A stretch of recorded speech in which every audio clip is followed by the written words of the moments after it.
a little bit more room. Hey, follow the football! Big man, scramble! Action pass to him. He fires to the top. One-handed catch. Buchanan Simons is open. Breaks the tackle. This is going to be a 70-yard touchdown. Buchanan Simons.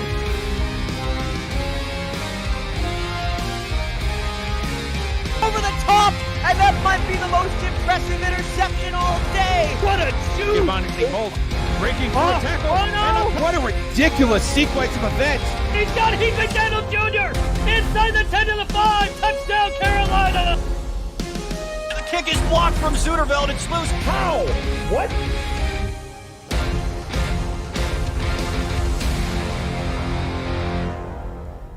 Let the football roll. Welcome to Sim Football pregame along with Mike St. Green. I'm Cameron Irvine, and we welcome you into SFL Studios for Week 12 of Simulation Football League action. It has all come down to this, Mike.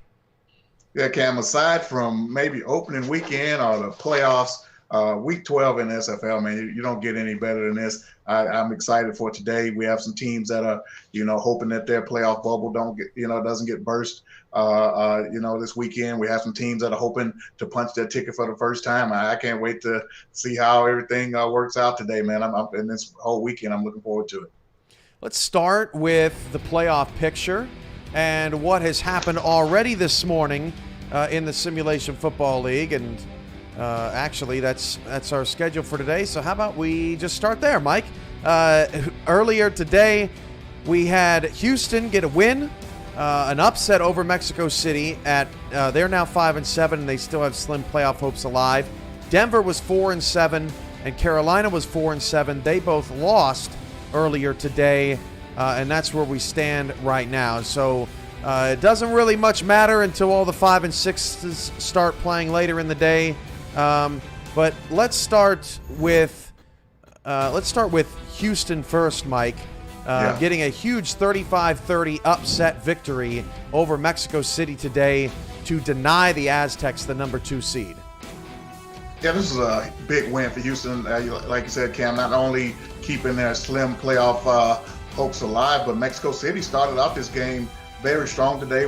Started out 10-0 over Houston, and it kind of looked like Mexico City were going to flex their muscles and try to secure a number 2 spot in the playoffs. But Houston, kudos to them. They came roaring back. A couple of huge touchdown plays and passes from Dave Burr, and before you know it, Houston came out on top in this game, and here they are, hoping, fingers crossed and hoping for the best the rest of the weekend. Dave Burr set a franchise record for passing yards in a season today, so congratulations to the rookie. Obviously, not only eclipsing fellow or former rookies before him that played for the Hyenas, which there have been some great ones, including Kentez Johnson, but also the all-time passing yards leader for that franchise, and Houston crossing their fingers that chaos will ensue because that win over Mexico City will dramatically increase their odds at winning some tiebreakers down the line. But they need some help from some teams later on today, and that is where we get to where the playoffs look like coming into the day. Louisiana, Las Vegas, and London, you see them all down there at 5-6. Lone Star is also 5-6. And for Houston to have a shot, they need all of them to lose. Every last one of them. 2 of them play later tonight. London plays unbeaten Baltimore, and Vegas plays 7-4 Arizona. So the 2 5-6 teams that play in tonight's games are underdogs, Mike, but that's a lot you got to get going for you. But hey, at least Houston's still got a shot. Yeah, Cam, I was going to say, man, the matchups are favorable for Houston's hopes, at least in those 2 ball games. That Las Vegas, they are underdog to Arizona, of course, at home. Arizona's already clinched the division championship, and London, they are at home hosting Baltimore, but Baltimore's undefeated. 11-0 this season, have won 12 in a row in the regular season, dating back to last season. So, London will be an underdog in that game, and Baltimore's already have a win over London this season already. So, those 2 games are in Houston's favor, but, kind of tightens up in the next couple games with Lone Star and Fort Worth. and Louisiana playing Tulsa. So their chances of losing those games are probably not as high. But hey, all you want at this point in the season to have a chance.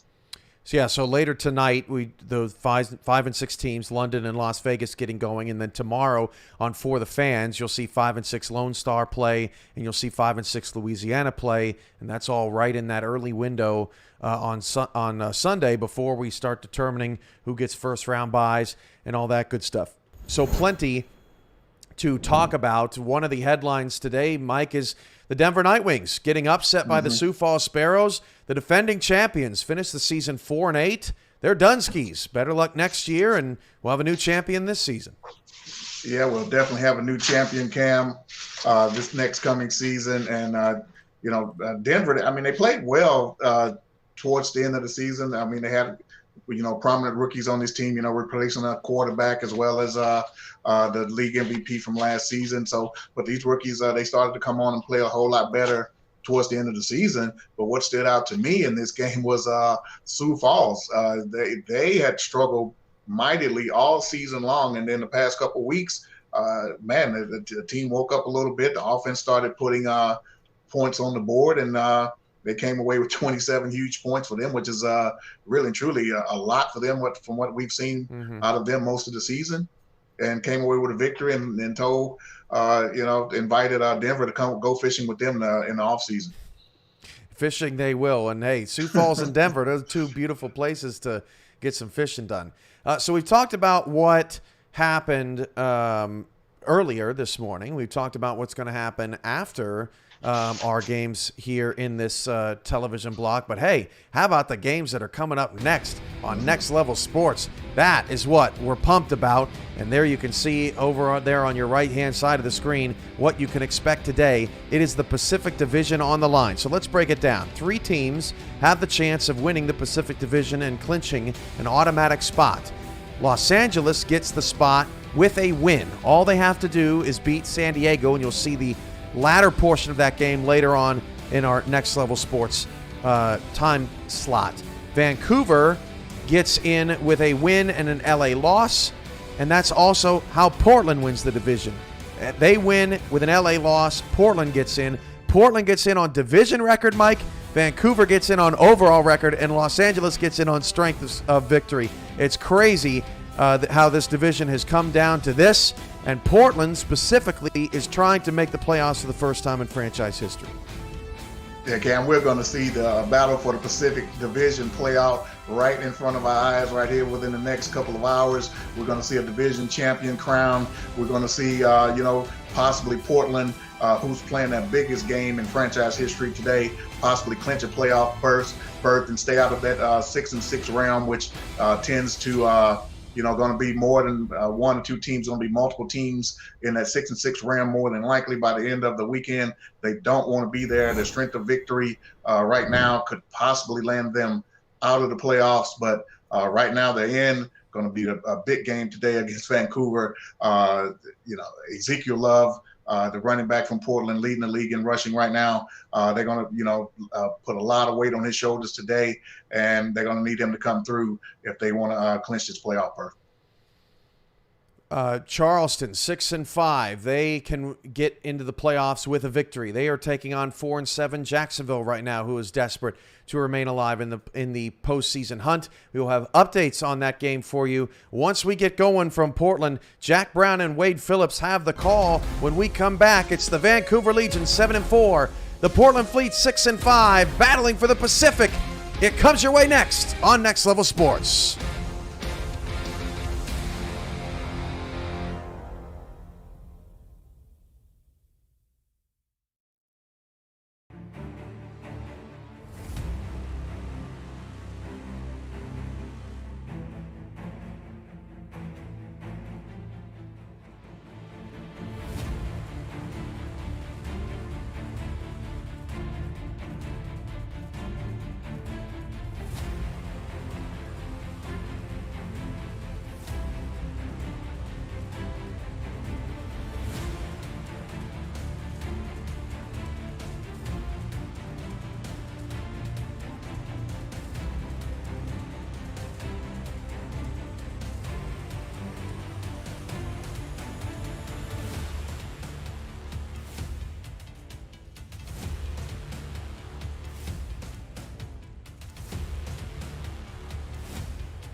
Next Level Sports welcomes you to the following presentation of the Simulation Football League.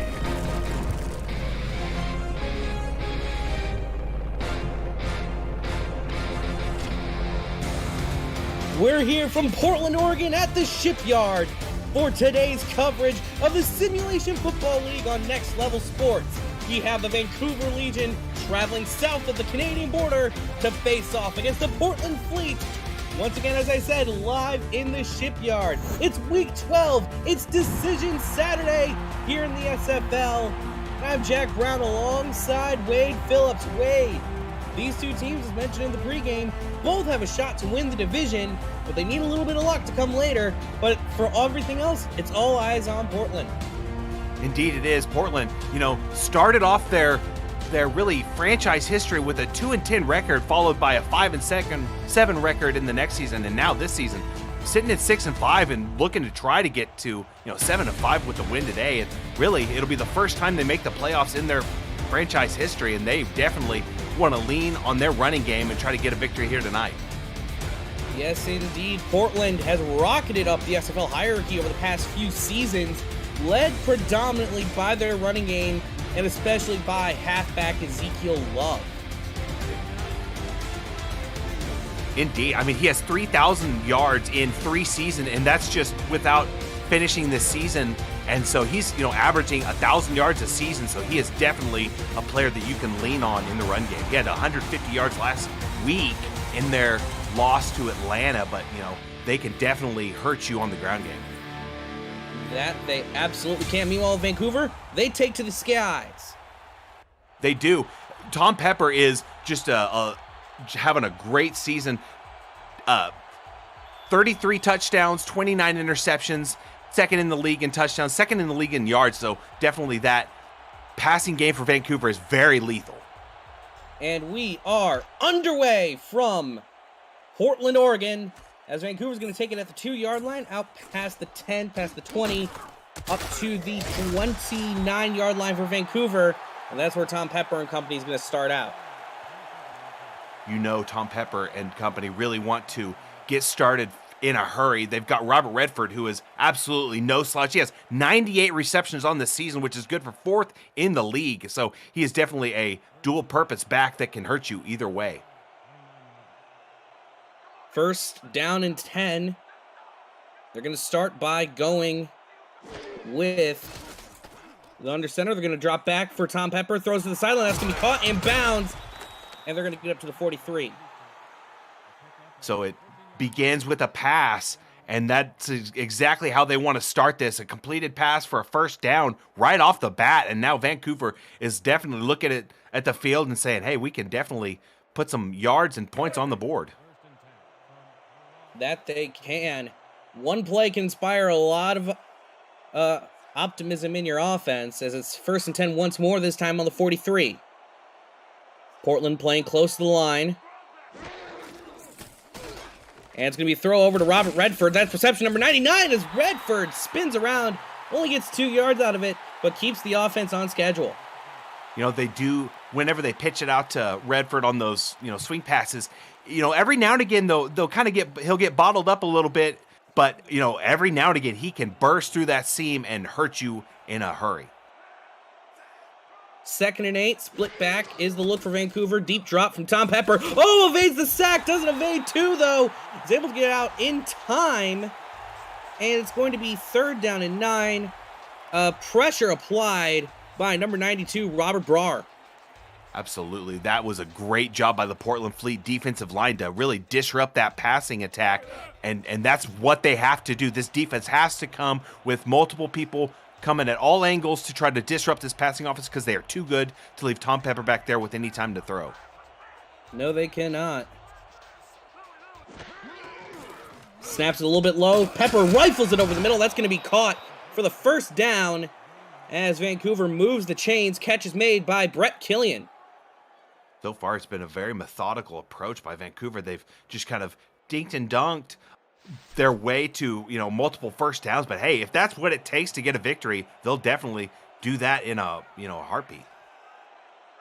First and 10 once more. Ball's on the 46. Deep drop from Tom Pepper. Steps up, throws it. Oh, he's got his man over the top. Going down. That's a touchdown. Vancouver Legion.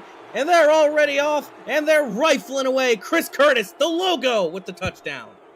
There it was. Chris Curtis gets his first touchdown of the day, and that time we had talked about Tom Pepper kind of dinking and dunking, but that time they went over the top of the defense, and Chris Curtis gets behind both the defenders. They tried to get up there and knock it down, but he was just too far behind him, and he caught that and was steps ahead for the touchdown.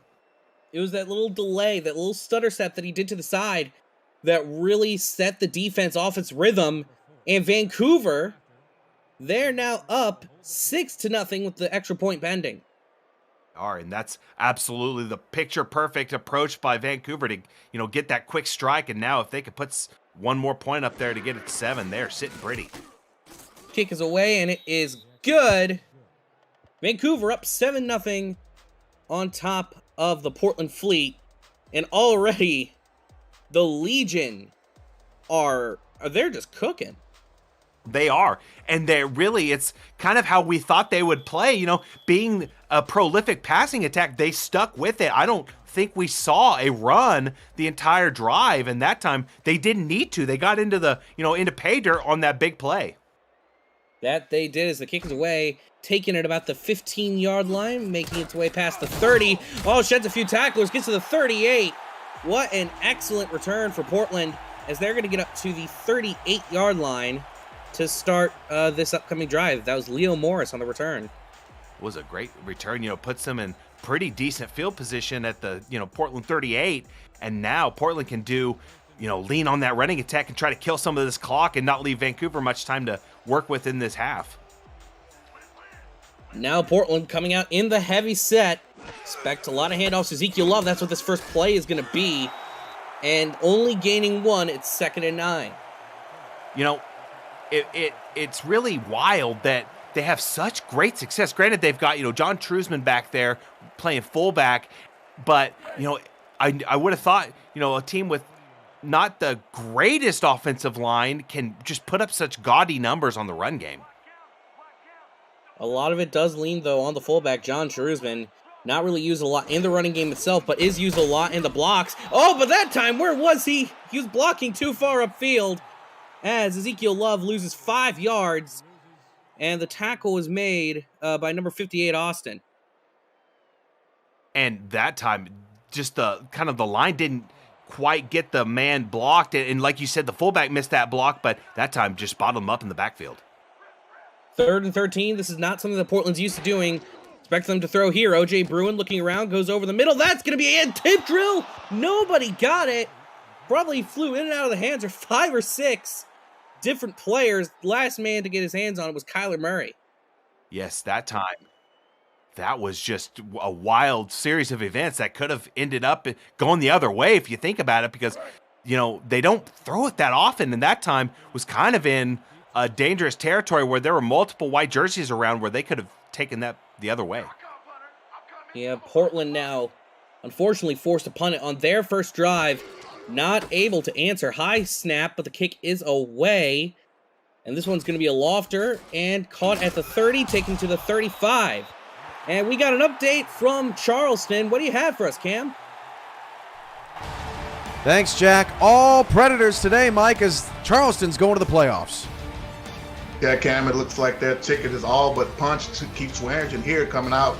First drive of the second half, he goes off tackle, and 55 yards later, he's in the end zone for his second touchdown of the day, but he also has a couple others on the day as well, and including 171 yards. Charleston's up 42-0 at the end of the third. Rough end to a rough season in Jacksonville. Back to Jack and Wade in Portland. I gotta say, that does make me very happy to see as one of the two men who owns the Charleston Predators. But meanwhile, here in Portland, we just had an absolute bullet of a throw to Brett Killian as he gets it across the midfield stripe. Tom Pepper could not have asked for a better start to his game. You said it, Jack. I mean, he has been just on fire so far in this ballgame. 1st and 10 gonna be the first handoff to Robert Redford. Robert Redford gets stuffed behind the line of scrimmage, loses 2 yards as Portland's main strength on defense comes out Once again, that's Robert Brar with the tackle for loss. You said it. Their defensive line is absolutely one of the greatest parts of their defense because they apply pressures almost, every other play it seems, and really they can cause havoc back there. Under center is Tom Pepper. Deep drop. Looking around, going to fly out this one deep, and it's going to be nearly picked off. Oh, did he catch it? No, incomplete. There's about 3 or 4 different hands on that, but it falls to the ground incomplete. Best call for both teams, honestly. Indeed, that was because, they didn't get the interception, but then again, Vancouver didn't get the catch after the tip. So in the end, probably the best output for both teams. 3rd and 12, Pepper in the shotgun. Empty backfield look for the Legion. Legion throws to the sideline. That's going to be caught in bounds by Chris Curtis again. Curtis only gains 8. He needed 13. 4th and 5. Yeah, they threw it to Chris Curtis right there, and the defense was able to get that one-on-one tackle to stop him because, if you give Chris Curtis enough room, he can definitely gash your defense because he's got speed, he's got size to where he can break some tackles and really make things work with his feet. So it is 4th down and 5, Vancouver sending out their punt unit for the first time today. Snaps right where it needs to be, and the kick is off. Going to be a nice little high one, fielded at the 12 or so. And they're going to mark him down at the 15. That was a great job by the special teams unit to really pin them inside the 20 on the 15 to be precise. And now Portland, doesn't have much room to work with that end zone behind them, so they can't really afford any, sacks or big tackles for a loss. So they have to be very efficient and pick up a first down to give themselves plenty of breathing room. That they do. 1st down and 10 for the Fleet. They're going to hand it off to Ezekiel Love. Love gets once again trounced in the backfield. 2nd and 13. And for a team like Portland, that is not good to be seeing when all of your runs are going for at best -1 yards. That's right, because, they thrive on the run game, and if they can't get the run game, they are in serious trouble. 2nd and 13 now. Only man in the backfield's Love again, and Love just gets completely destroyed before he could even really get any chance with the ball. And that tackle was made by Mike Coverson, sorry. And that now Vancouver is just living back in the backfield of Portland because they have been shutting this run game down every single time.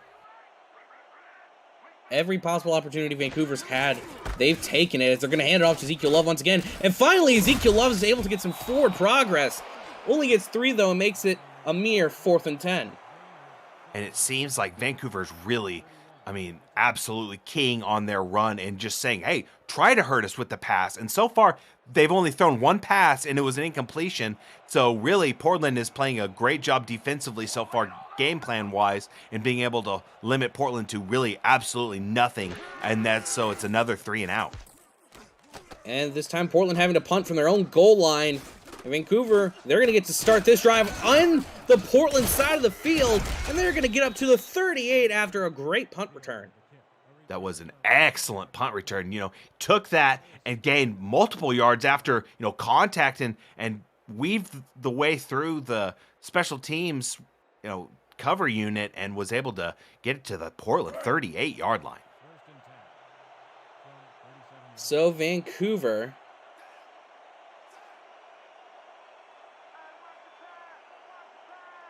up at the 38. Quick drop from Tom Pepper, throws it over to Robert Redford, and Redford gains 6 on the nice little run.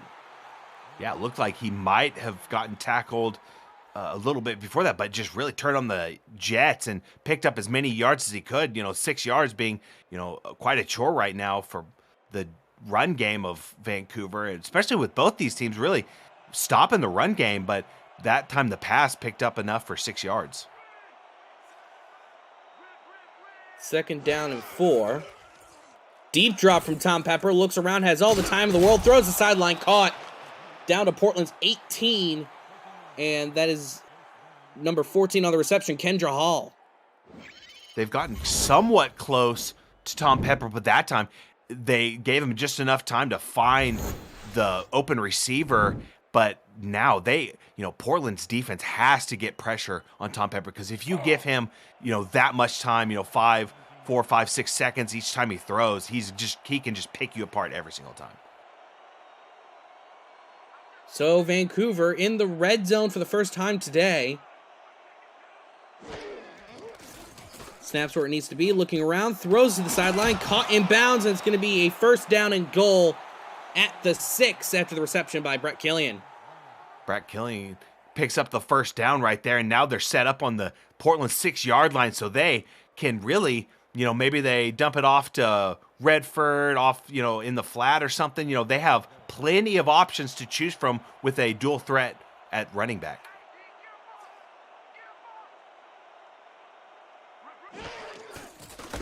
Going to the outside, that's going to be a handoff to Redford. Redford tries to extend the play east and west, but you got to learn at some point to turn north-south. Absolutely. If he, like you said, if he goes north-south right there, he might punch it in, but unfortunately tries to go, sideline to sideline, and that time got bottled up for, no gain at all. No, he could not. 4:01 remaining here in the first quarter. You're watching the Simulation Football League on Next Level Sports. Deep drop, throws to the corner of the end zone. That's a catch, and that is a touchdown. Vancouver up 2 touchdowns, and both of them thrown to Chris Curtis. And that's 2 touchdowns on the day for Chris, and now looking like Vancouver is just having their way through the air on Portland's defense. We kind of noticed coming in that both of these defenses are kind of having a tough time of it, but now Vancouver's offense is definitely taking advantage of any weakness they see in Portland's defense. Oh, definitely, especially exploiting a lot of those softer coverages that Portland has been going on with. Just beating them with the sheer mismatches from their receivers as they... Extra point is good, and Vancouver is up 14-0. Which, by the way, if you're new to the SFL, the Simulation Football League combines traditional sports, esports, and a role-playing game into one. Team strategies are being executed in real time by our simulations as real-life players compete on the virtual gridiron.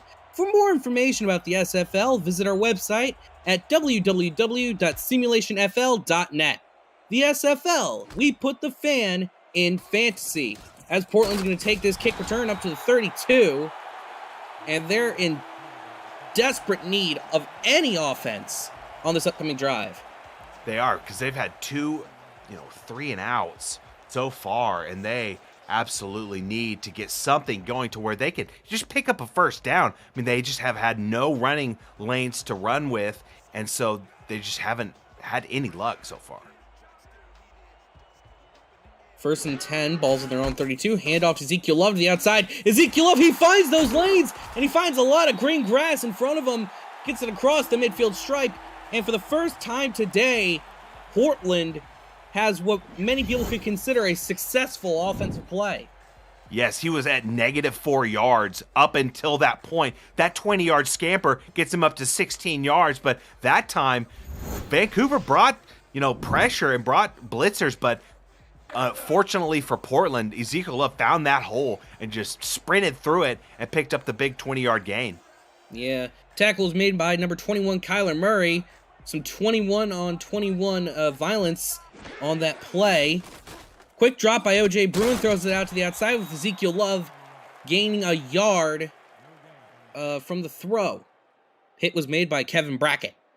It was a great job by Kevin Brackett to really close down and make that tackle. Kevin Brackett has over 100 tackles for the season. 6'4", 245, so a big linebacker back there that just flies around and really lays the hammer. Yeah, that's what you like to see out of your linebackers. Not exactly the most athletic, but can certainly get the speed going. Same throw this time to Ezekiel Love. He's going to lose the yard he gained on the last play. Makes it 3rd and 10. That time, it looked like Kevin Brackett was ready for it again. They looked like they, went through the well one more time, and that time, Kevin Brackett was ready for it just one more time. And so, Portland needs to, find some creativity and try to get something going. Right now, they're just having nothing. Yeah, they need some plays that are moving themselves forward down the field. And they're going to pass it this time. Ezekiel Love finds his man over the middle. And that is the type of forward play I was talking about as he hooks up with Benjamin Warner. The first completed pass to a wide receiver for Portland today. They needed that because they not only did they need that first down, but really that sets, OJ Bruin with some confidence that, hey, I just made a pass. I can keep doing this. And then, you get that confidence to really push yourself down the field.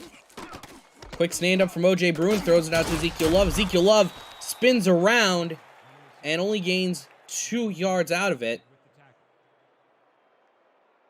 It's just another great play by Vancouver's defense, really just swarming to the ball, not giving the running back any room to work with, no matter if it's, pass or run. They had that 120-yard gain, but really Vancouver's defense has done a really good job so far today in limiting the plays of Portland. That they have. Snaps where it needs to be on the shotgun. Pump fake from O.J. Bruin. He's going to go down for a sack. Loses 4. Makes it 3rd and 14. And I can't quite pick out who got that sack just yet. Oh, look at that. It's Gerald Judas-Sessi. Oh, Gerald Judas says he gets his 9th sack of the season right there. He just lives in the backfield making plays. Really just is a disruptor back there. He's, really great. And, like we said, 9 sacks, and that'll make it his 12th tackle for a loss on the season. One of the premier defensive tackles here in the Simulation Football League. 3rd and 14. O.J. Bruin once again pumps it, goes over the middle, throws it into traffic. That's going to be incomplete. And it's going to bring up 4th and 14. Major key with the deflection. It actually, it looked like possibly he was, trying to get that defender to bite on that pump fake, but it didn't get it to work, and the defender was right there to really break up that pass. So great job by Vancouver's defense to hold firm and get that stop. You always got to keep your eye on where the ball is, not where the quarterback's arm is. And Vancouver followed that through to a T. So Portland once again having to punt this one away, and that one's nearly blocked. But good hang time is going to take a fleet bounce down to the 5. Oh, bounces back out a little bit. And they get it to the 8. Birkin with a great punt. That was just a almost picture-perfect punt to pin them on the Vancouver 8-yard line. So Vancouver very much in a dangerous position where a safety is very much in play. Very much so. And for Portland, that would probably be the greatest news they would have all day. Because of all the teams currently sitting at 6-5, which as things currently stand, it's looking to be them and St. Louis, they need the win way more as they're going to throw it out on the flat to Robert Redford. Spins around as Redford gains 3 yards. Once again, just a quick little recap on the current state of affairs before the quarter ends. Portland, it's a win and they're into the SFL playoffs. However, if they lose, they do run the risk of getting into a 6-6 pileup. And as you can see, out of all teams, either 6-5 or 5-6 currently, they do have the worst strength of victory at .288. Quick drop from Tom Pepper, throws it over the middle. It's going to be a nice catch. 3rd and 1 from Kendra Hall. And that'll bring us to the end of the first quarter. You're watching the SFL Saturday Showcase presented by APM Music on Next Level Sports. We'll be right back after these messages.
Welcome back, everybody, to the Simulation Football League on Next Level Sports. I'm Jack Brown. Alongside me is Wade Phillips. And we're here from Portland, Oregon, as Tom Pepper drops back, throws it over. That's going to be caught. Oh, my goodness. Not a man in sight around his receiver. That's number 88, Dan Daly, the tight end. That's the first time we are calling his name today. It is indeed, and Dan Daly is getting closer to, getting to the 5,000-yard mark, and almost got it right there, but got him around 14 yards around there, and so it puts him about a few yards away. So we'll be definitely keeping an eye on that to see if he can reach that 5,000-yard mark. Yeah, it's not every day that you see someone break a milestone like that. As Tom Pepper comes out in the shotgun, empty backfield look. Snaps right where it needs to be, and it's going to go deep down the sideline. Oh, he finds his man! Barely beats out the defense. Gets it to the 39, and that's Brett Killian, who all his catches today have been big catches. They have, and that time just reached out and just plucked it out of the defensive back's, line of sight, caught it, and then that defensive back just dejectedly runs to the sideline in shame. 1st and 10 once more, and Vancouver's going to get a free play out of this, as they're going to throw it to the sideline, caught, and it's going to be about an 8-yard gain if they decline the penalty, or 5-yard gain if they accept it. That'll be an interesting call to see what they do, because, hey, 2 yards versus 5 yards, but hey, it's a full down. And they are going to decline the penalty. They're going to lose the down, but they do gain 3 extra yards, making it 2nd and 2. Yeah, I mean, either way, you're looking at a pretty easy set of downs, 2nd and 2 versus 1st and 5. So really, either way, they're, not hurting themselves.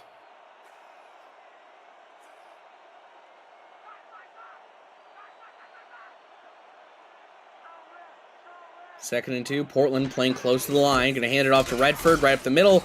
Redford gets the first down. 1st and 10 once more, as Vancouver's just steamrolling through the Portland defensive line. They are, and right there, Robert Redford gets the first down on the ground, which we haven't seen very much of from him, because up until that point, but they had been bottling him up so far, the defensive front for Portland. Deep drop, deep throw to counteract it, deflected, it's going to be incomplete. 2nd down and 10. That time, Kendra Hall couldn't quite get behind the defense. The defense played a great job of limiting, any potential yardage, and did a great job of just knocking the ball down to where no one caught it. So, great bend don't break defense by Portland, and now Vancouver very much threatening at the 28.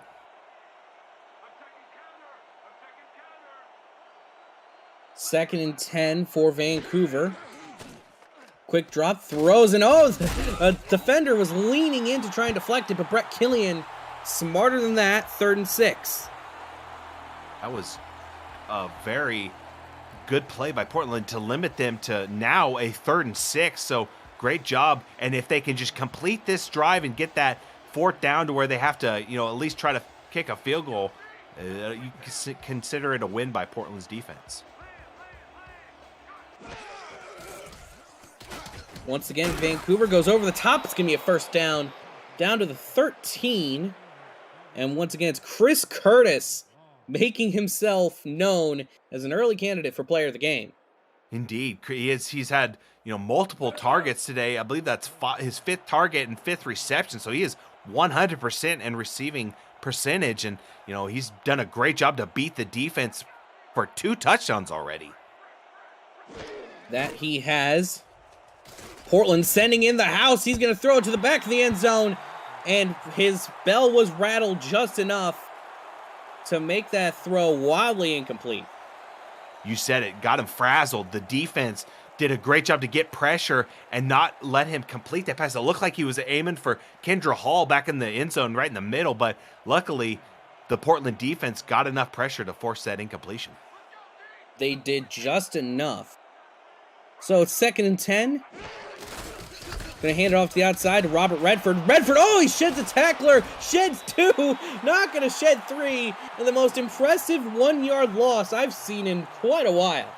Yes, I mean, you see it every time Robert Redford catches that ball. The defense has to be aware of that spin cycle because he is just so agile that he can just, you think you've got him, and then he just breaks out of it like a greased pig. 3rd and 11. Deep drop from Tom Pepper, gets some blocks, throws the corner of the end zone, incomplete. Intended for Chris Curtis, and for the first time today, Portland, their defense really steps up.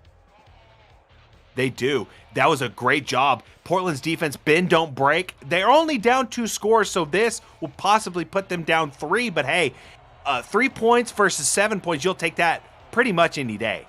Yeah, you really have to think about it more at that point as like a 2.5 possession game. Because, at that point, you score 3 touchdowns, you're in the lead. Yeah. So let's see how they do this. Kick is away, nearly blocked, and it is going to be good from 30 out. Vancouver takes a 17-0 lead. I mean, it was a good job by the holder of Vancouver to really right that, because it was kind of a low snap that kind of bobbled a little bit. The holder did, but luckily got it upright, and the kicker was able to put it through the uprights.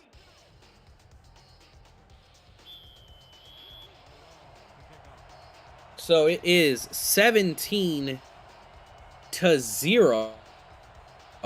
in favor of the Vancouver Legion as the kick is away. Fielded at about the 15-yard line, taking it past the... Oh, he's running the wrong way. He got it up to about the 28-yard line and then decided to start running backwards and lost about 3 yards that he could have had. Yeah, he tried to get a little cheeky right there and try to outrun the defense to the sideline, but that time they caught him and may have lost about 3 yards going backwards. Yeah, that's not what you want to be doing as a return man. You just get the yards you can and then you just lie down. 1st and 10 as O.J. Bruin makes some adjustments to the line.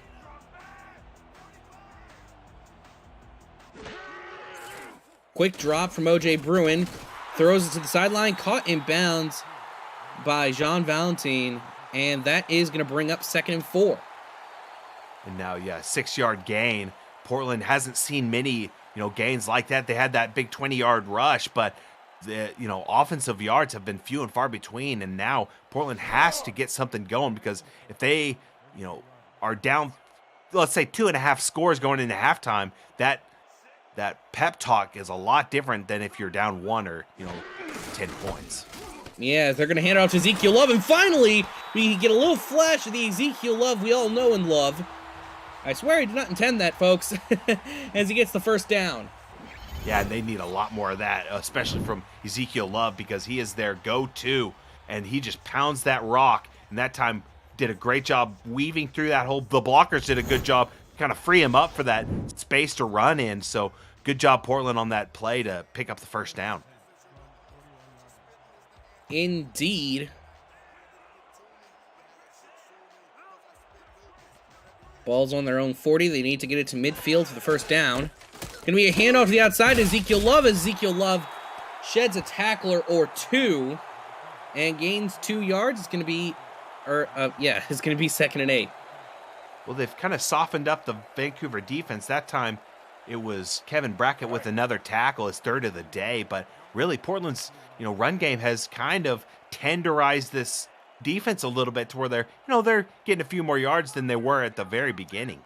Yeah, they're trying to tenderize him and make him into a nice country fried steak of a defense that they can run right through.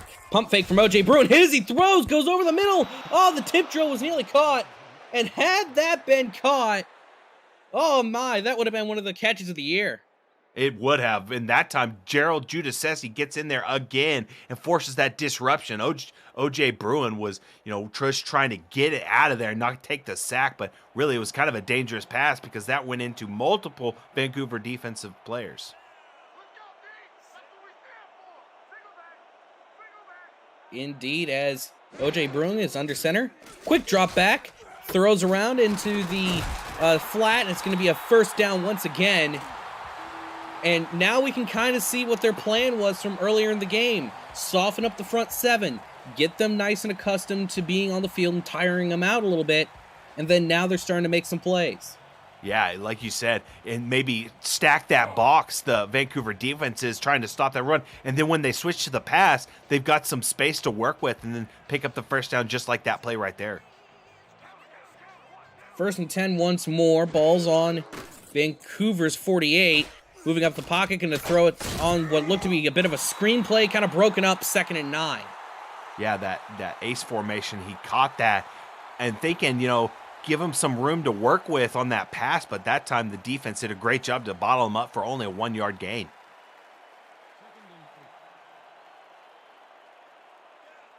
Second and 9, ball is on the 47. Portland and O.J. Bruin nearly got swallowed up from a Vancouver defensive lineman, able to get the ball off in time. Pass intended for Art Vandelay, but no go. It's going to be 3rd and 9.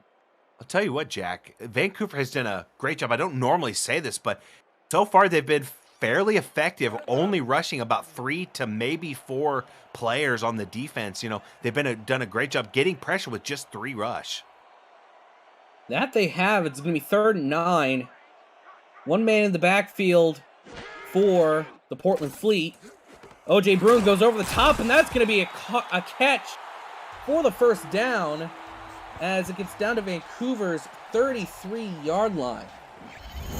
Art Vandelay gets another catch to add to his growing tally, and that time they get it, and they get enough to do some damage to the Vancouver defense. So definitely Portland's offense is stringing together a nice little drive that's put them in Vancouver territory. And an update from around the league. Charleston has officially beat the Jacksonville Kings 45-10, securing their spot in the Season 17 playoffs.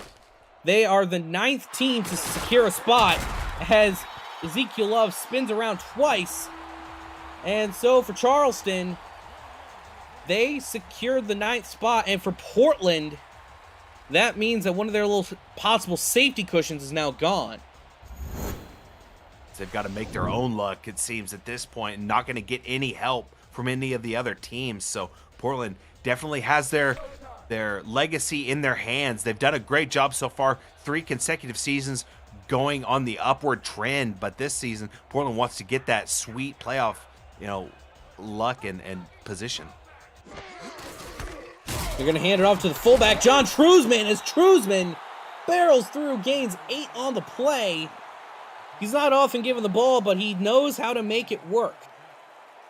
Absolutely he does. Just gets up there and power rush right up the middle. Picks up 8. So, don't see his name called very often, but he made, short work of the defense and did a great job to pick up what he could. 2nd down and 2. Gonna be another handoff up the middle to Ezekiel Love, and he's gonna get the first down, 1st and goal on Vancouver's 10. That's exactly what they needed. Ezekiel Love picked up just enough to pick up that first down, and Portland absolutely needed that. And now it's 1st and goal on the 10-yard. You don't really see that very often where it's a 1st and goal from the 10-yard line.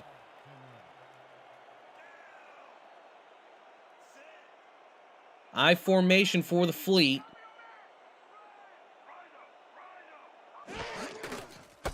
Going to be a handoff up the middle to Ezekiel Love. Ezekiel Love kind of finds his way around. Only gains 4 or 5, though, and it's going to be 2nd and goal on Vancouver 6. It was a pretty good time for a draw play right there. They used it and picked up 4, which, not too bad on a draw. They thought they might try to catch him off guard if they were expecting a pass, and that time they were fairly ready for it and stopped him for a 4-yard gain. 2nd and goal. Going to be another handoff to Ezekiel Love, and it's going to be no gain, no loss. Averaging just 2.4 yards a carry. On that play, Vancouver's defense really was, stacking the box, not going to, expecting run, and Portland ran right into it, and he got stopped for no gain.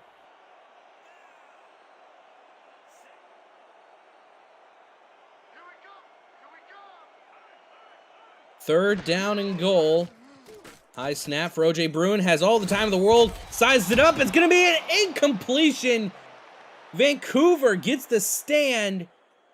And Portland's going to have to just settle for David John kicking a 3.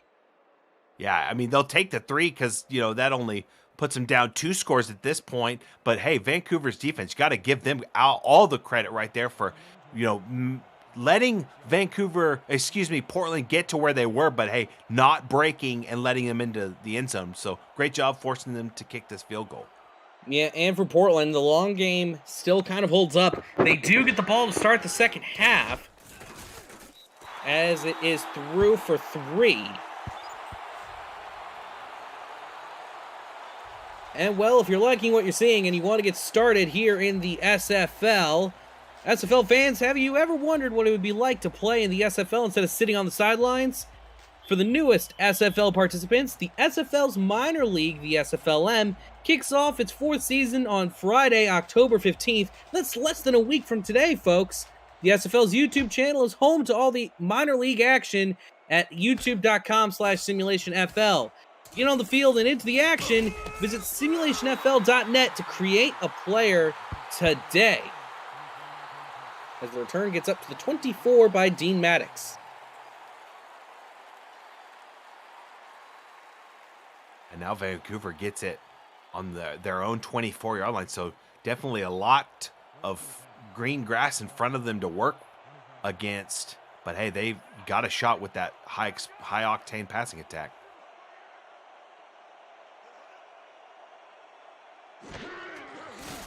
Snaps a bit low for Tom Pepper. He's going to lob this one deep, and it's picked off! Portland finally gets something going their way, and it's going the other way at midfield. Portland gets the first turnover.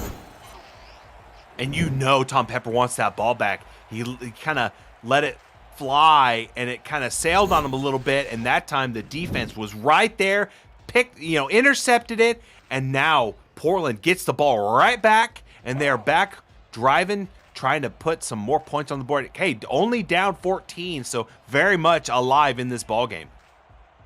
Tried to lob it to Brett Killian, but was just a little bit overthrown, and Portland made him pay.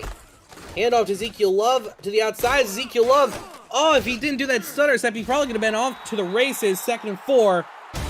And that's going to bring us to the 2-minute warning. We'll be right back after these messages. You're once again watching the SFL Saturday Showcase on Next Level Sports.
Coming up on the 8 p.m. Music Halftime Report, Cameron Irvine and Mike St. Green break down the first half of the Legion and the Fleet, sit down with the owner of the Portland Fleet, Jacob Bouvette, and provide an update on all the action in California between the Lycans and the Mavericks. It's all coming up on the 8 p.m. Music Halftime Report. After that play, it's 3rd and 7. Welcome back to the SFL on Next Level Sports. I'm Jack Brown alongside Wade Phillips. And it's going to be 3rd and 7. The misdirection counter nearly pays off for Portland, gain of 6. And it's going to be 4th and 1 with 1:21 to go in the half. Question is, do you go for it or do you send out the punter? I'd probably punt it because, I mean, I don't know. If it's me, I'm punting it. Just, I don't want to give Vancouver any more, room to work with.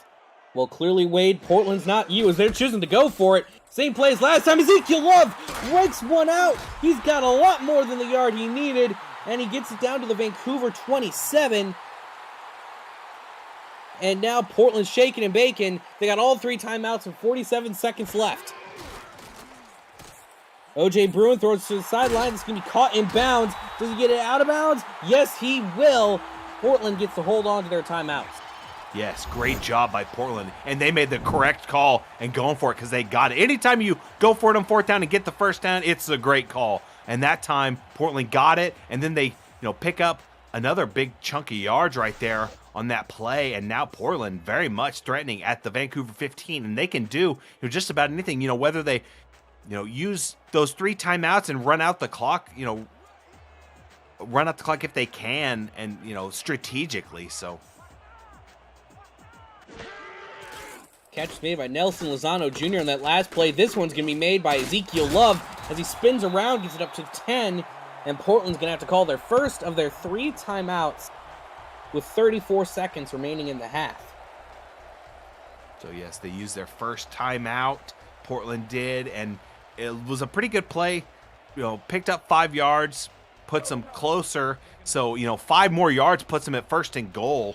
So, absolutely, if they can play for that, or hey, get a pass that goes out of bounds, even better. 2nd and 5, another handoff to the outside. Ezekiel Love. Oh, he's got all the room in front of him. He's going to vault his way into the end zone. Touchdown, Portland Fleet. They're right back in this.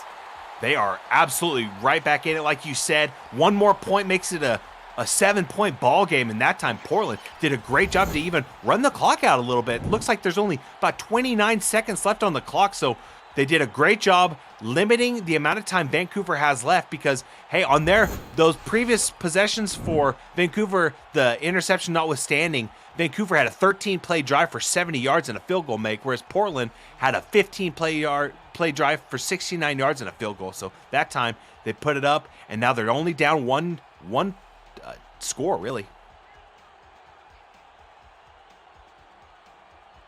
So with the extra point pending from David John, they are now within 7.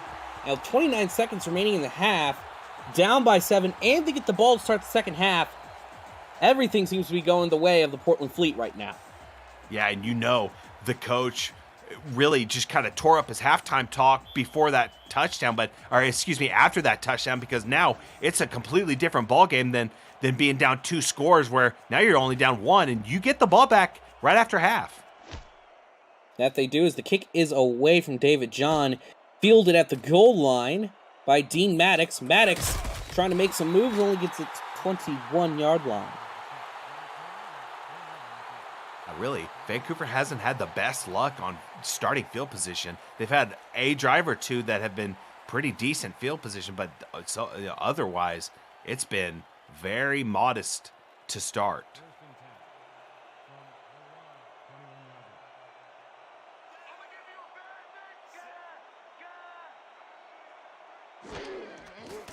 Low snap, throws over the top. That's going to be caught for a gain of 6. And it looks like Vancouver is content to just run the clock out on the reception by Dan Daly. I mean, I really can't blame them because they're in kind of a territory that if you get an interception, that's Portland's just, walking distance for a touchdown. And this will be the final play of the half. Throws it to the side, caught by Robert Redford, and he's going to go down. Only gains 2, 3rd and 4, but that doesn't really matter now, as that brings us to halftime. 17-10 is your score. And we'll be back with the 8 p.m. Music halftime report with Cameron Irvine and Mike St. Green after this break.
Welcome to the 8 p.m. Music halftime report along with Mike St. Green. I'm Cameron Irvine, and it turned out to be a pretty spectacular half, Mike, as San Diego mounted a bit of a comeback. That seems to be who Portland is, rather, Mike. They get down in the first quarter, dig themselves a hole, and then in the second quarter they make a game out of it.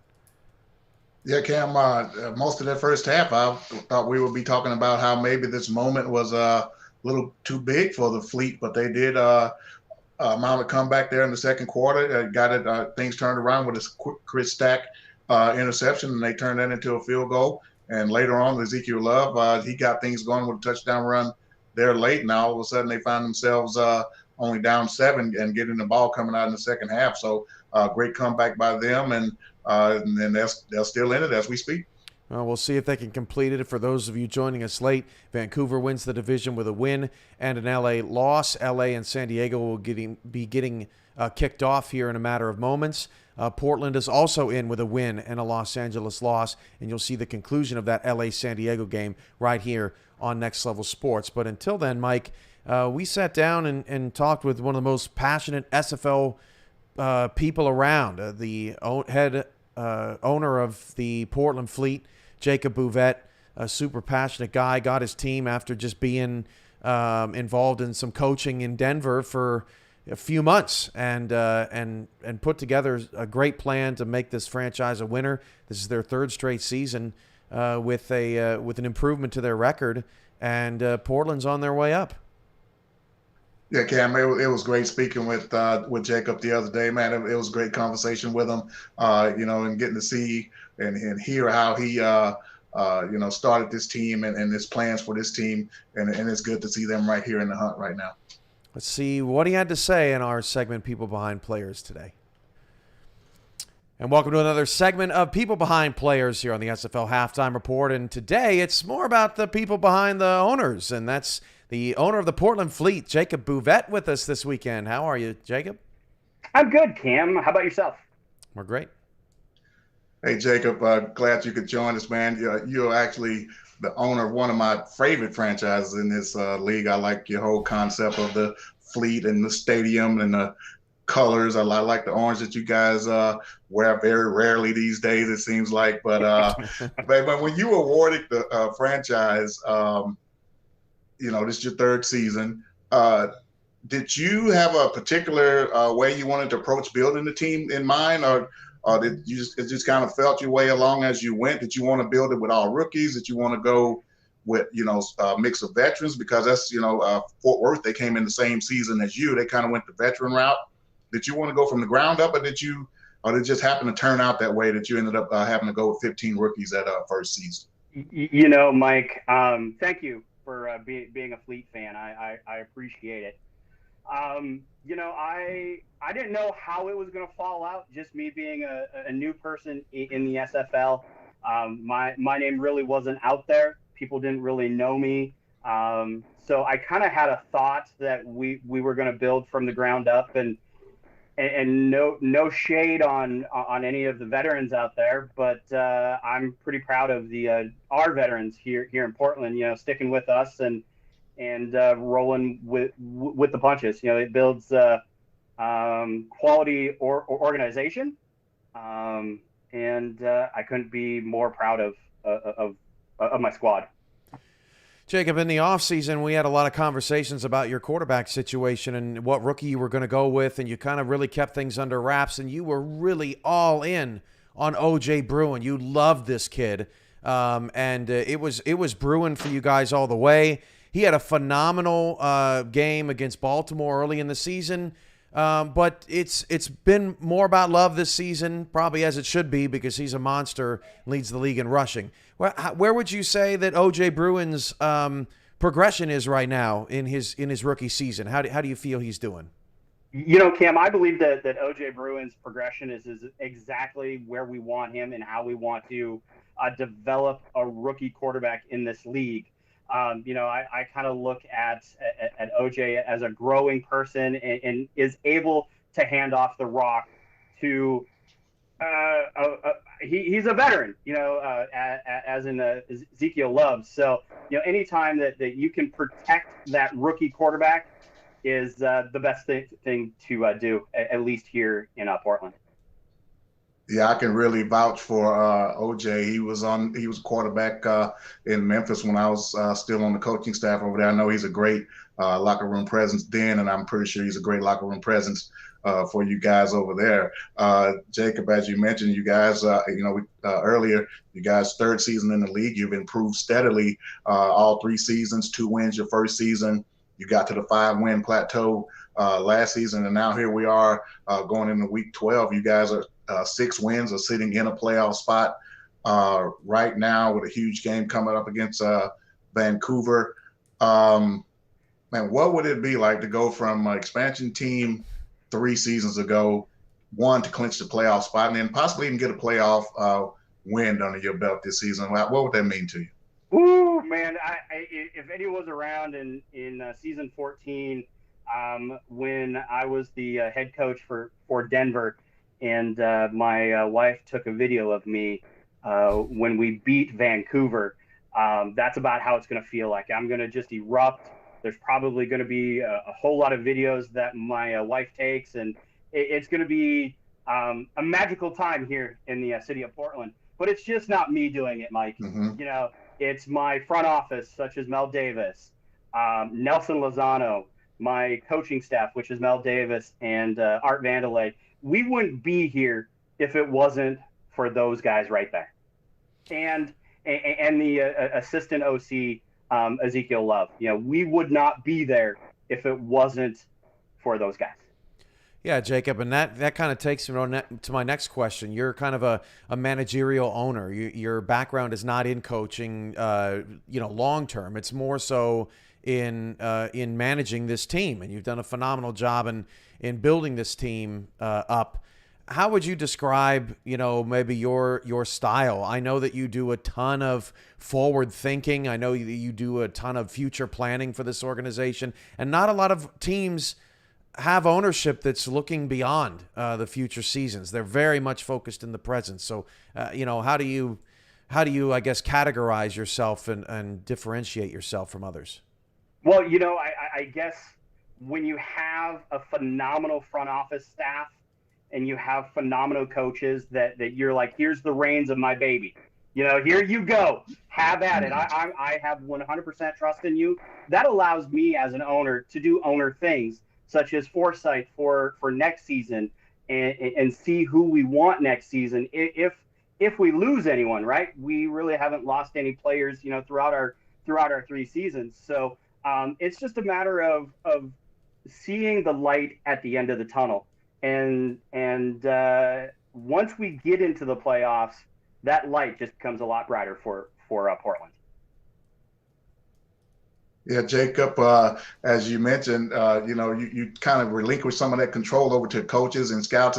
Is that a tough thing to do? Is that you just trust the guys that they're going to take care of business and do what they need to do? Is it hard to relinquish that control? Some people find it hard to say, I'm going to give my team over to someone and let them run it, and I'm just going to kind of sit back and manage.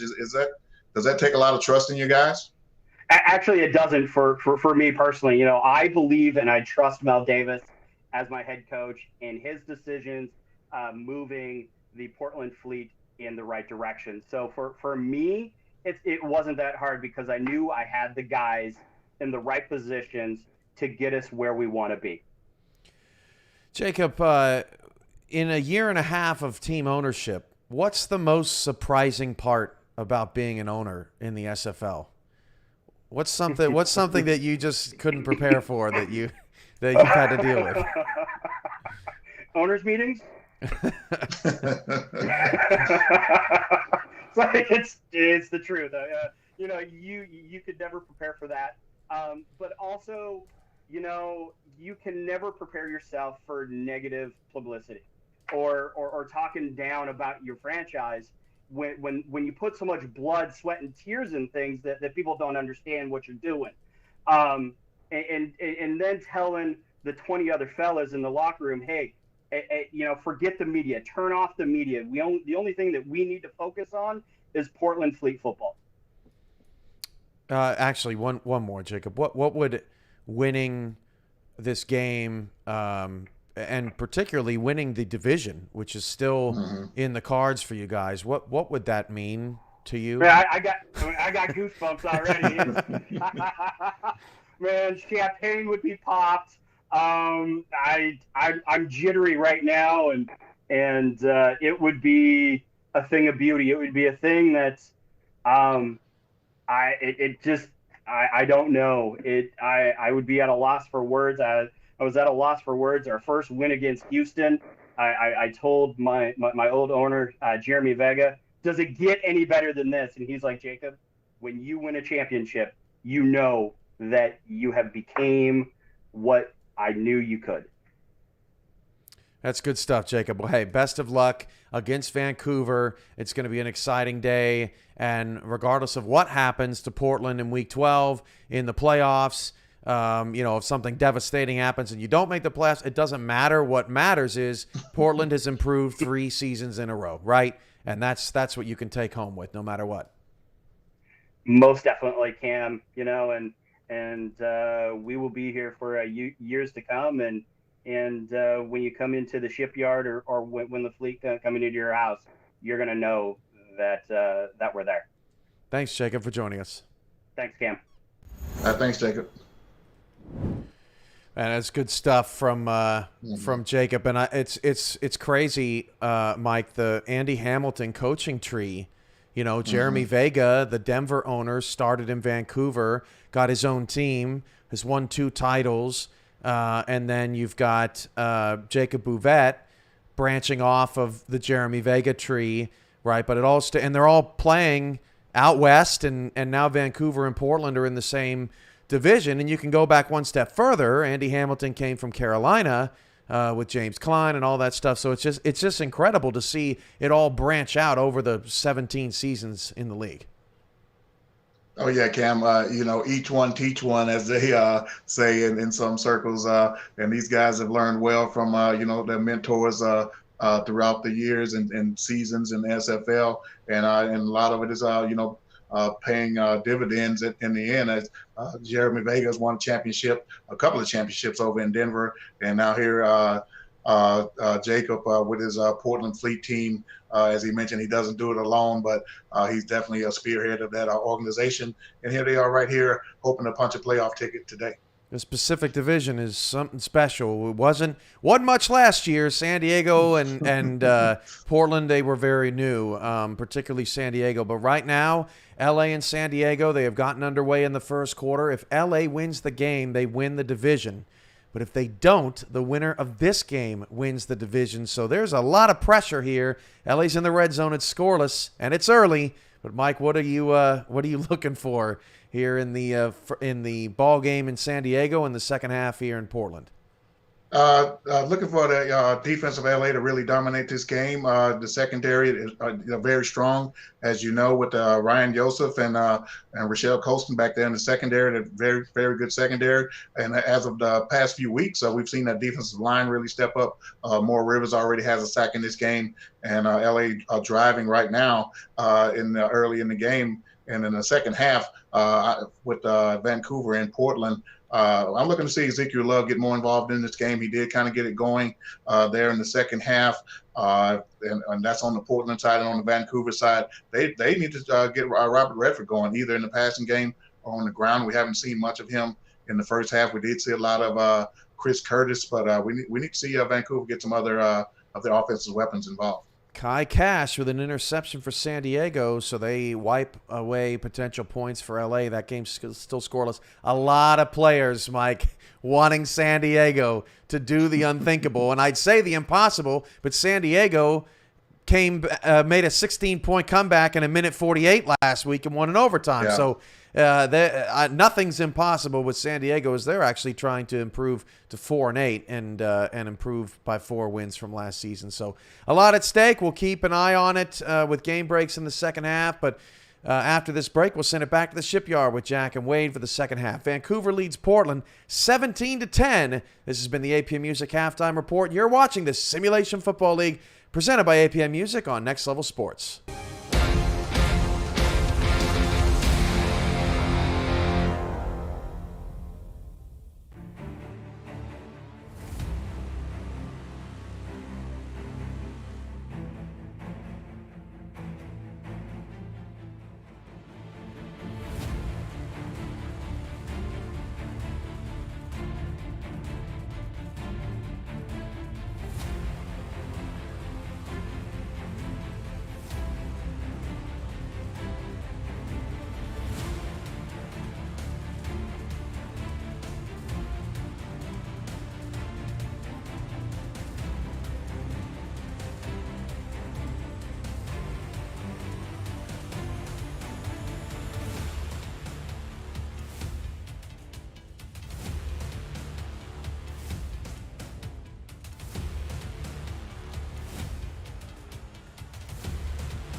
Welcome back, everyone, to the Shipyard, home of the Portland Fleet, where this game has gotten interesting throughout the second quarter.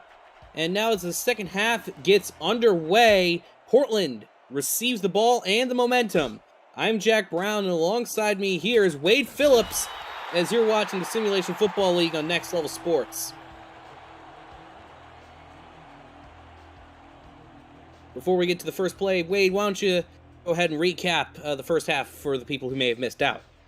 Absolutely. So it started off with Vancouver getting a touchdown, and then followed by Portland. A lot of punts in the game. It started off with a 46-yard touchdown pass for Vancouver, and then followed by the next scoring play was a 6-yard touchdown pass again to Chris Curtis. And then it was a field goal make by Vancouver, a field goal make by Portland, and then a 10-yard rush by Portland to make it 10-17, Vancouver with the lead. Thank you, Wade. Of course, we got the other SFL Pacific Division action has just kicked off. Over on the SFL's Twitch page, with Los Angeles and San Diego playing against each other, all 4 teams in the Pacific Division all could write their own destinies as Ezekiel Love gains 4 yards. LA, it's simple. If they win the division, they win the game, they win the division. Meanwhile, here, if LA loses, whoever wins this game will win the Pacific Division. The Pacific Division comes in as the only division left without a champion in the Simulation Football League. 3rd and 2, OJ Bruin stepping up in the pocket, throws over, and that's going to be a tip drill, incomplete 4th and 2.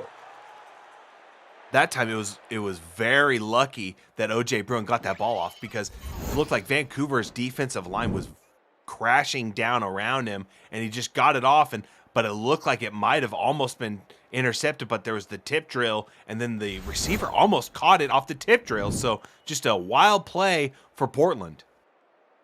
Yes, 4th and 2. Both teams looking to, even if they don't win the division, they're both looking for big things here for the SFL postseason, as Portland is about to get this one away. Punt is a nice high one, going to be fair caught at the 29. Portland, if they win this game, they're into the SFL playoffs, just as a standard clinch. Meanwhile, if Vancouver wins this game, they will be able to say they'll be able to host a playoff game, because as things currently stand, as Charleston beat Jacksonville earlier today, Vancouver's current strength of victory is below that of Charleston, which, depending on how things shake out in terms of the calculations, if they end up dropping this game, they might not be able to host a playoff game. Instead, will most likely travel to South Carolina, as the throw to Dan Daly picks up 6. Yeah, and that's what Dan Daly needed. And now I do believe he is at 5,000 yards for a career. So great job, Dan Daly, in getting to that milestone. And now it's really Vancouver kind of responding to the Portland 3 and out. And Vancouver, wants to put some more points on the board and keep that lead even larger. That they do. Quick drop from Tom Pepper goes deep, and the catch gets laid out, and it is good. Brett Killian using all of his body to get that ball and gets it across to the Portland 43. You said it, Jack.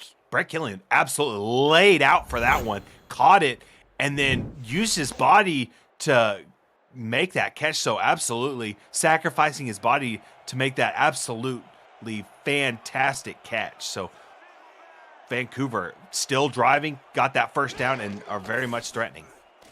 Deep drop from Tom Pepper as he finds a seam and gets another first down, back-to-back first downs for the Legion. This time he finds Dan Daly getting a lot more involved in this drive. How about the concentration by Dan Daly? He caught that and got popped by the defense immediately, but was able to hold on to the ball and bring it down for another first down for the Vancouver offense.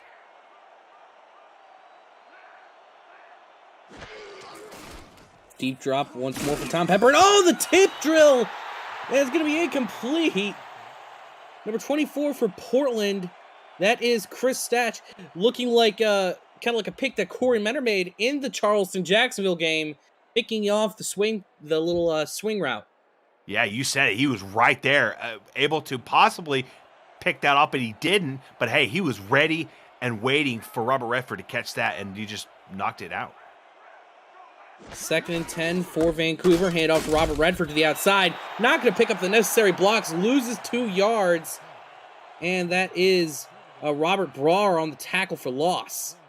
Another great play by Robert Brar right there to bring him down, because you give Robert Redford any room to work with and he can just shoot right by you for a big play. And that time they limited him and brought him down for a loss. 3rd and 12. Tom Pepper and the Legion offense in the empty backfield. Low snap. Goes on the short route, and he's got a lot of room in front of him. He's going to get the first down, and a heck of a lot more down to Portland's 11. That's Chris Curtis. And that's not the conventional route you throw it to on 3rd and 15. However, Chris Curtis, he exploited the fact that Portland was covering deep and got the first down. Yeah, you said it. They had a mismatch on that left side, 3 receivers against, it looked like 2 defenders, and that time they played it perfectly, threw it to Chris Curtis, and he had absolute miles to run with, and picked up, quite a few yards right there for the first down. 1st and 10 for Vancouver on Portland's 11 as Robert Redford gets 4. And just another play for Robert Redford, another 4 yards. They love playing that, that exact route right there to Robert Redford, because he is so dangerous in open space. You get him that ball, and if he has any room to work with, he can make a man miss and get into the end zone in seconds.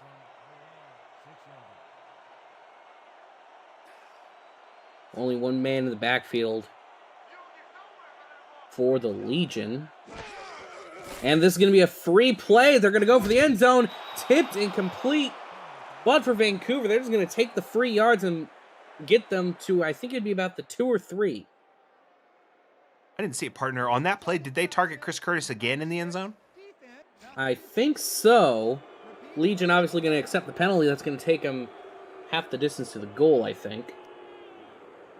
That's something to definitely watch out for, because Chris Curtis has been living in the end zone today, already with 2 touchdowns and nearing the century mark for both him and Brett Killian. Kendra Hall we just haven't seen her name called very much today in the passing game, and I wonder, if maybe Portland's been keying off on her because she's so explosive. That she is. 2nd and goal on Portland's 3. Throws to the sideline. Oh, that's going to be tipped incomplete. Portland had a defender right there, had Derek Majors, got the hands up, deflected it. It's going to be incomplete, 3rd and 3. And it's almost like Vancouver heard us, and that time Tom Pepper targeted Kendra Hall for that pass, and that time Portland, if he catches that defender, he's off to the race, and I think we may be calling out a pick 6 right now.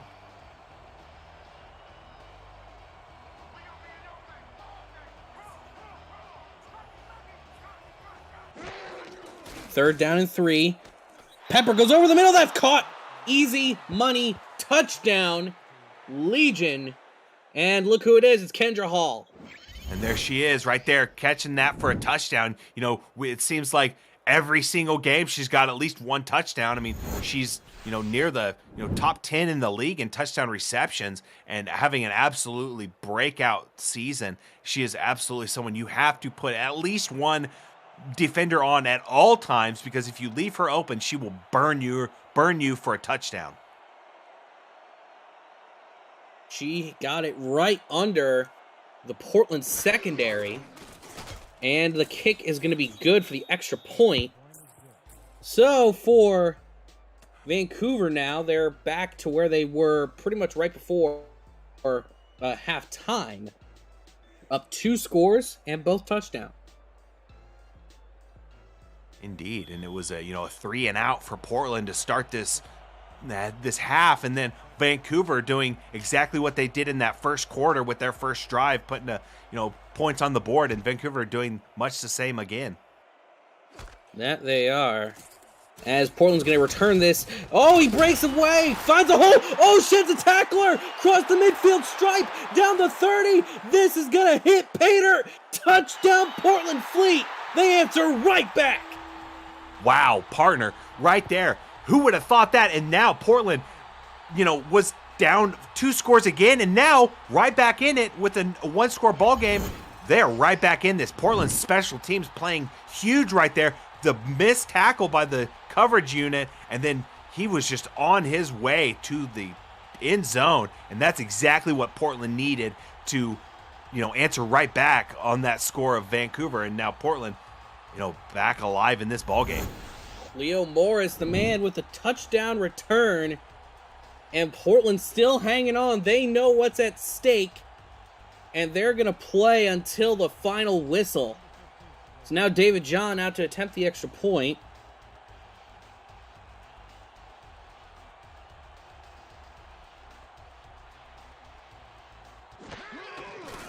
Snaps where it needs to be, kick is away, and it is good.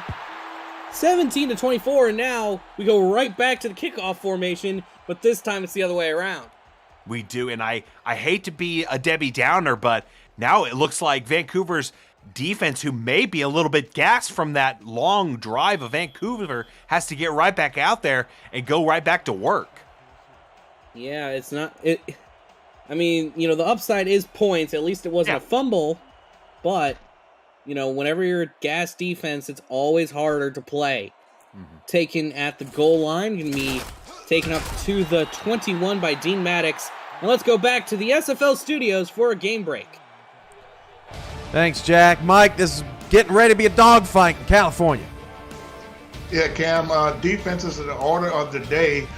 Devin King with an interception here of Sully Richardson as he makes a great play out there in the flats. And that was followed up by a Thomas Rahman Jr. interception for LA. Nothing early in the second quarter. As LA tries to win the division and keep these two outs, back to Jack and Wade at the Shipyard. Thanks for that, Cam. As we are back here, Robert Redford with the receiving first down. Nice little trip up the sidelines. He caught that around the line and just took off. The speed very present right there to pick up, 12 yards at least in a matter of, 2-3 seconds right there. He just was off in a hurry, and I'd say probably a second he picked up that 12 yards and then tackled out of bounds. So great job by Robert Redford.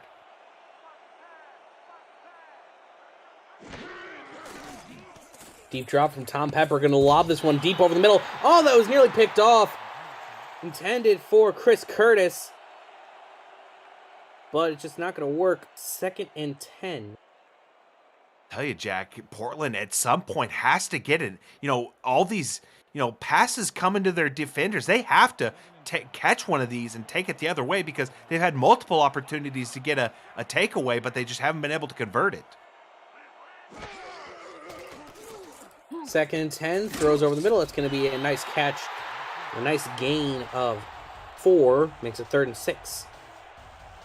And that was a tackle by Gary Klim right there, and really the defense needed that because Portland, was very much threatening on that over the middle pass, and if he breaks that tackle, that's first down, and then Portland very much still threatening, Vancouver very much still threatening.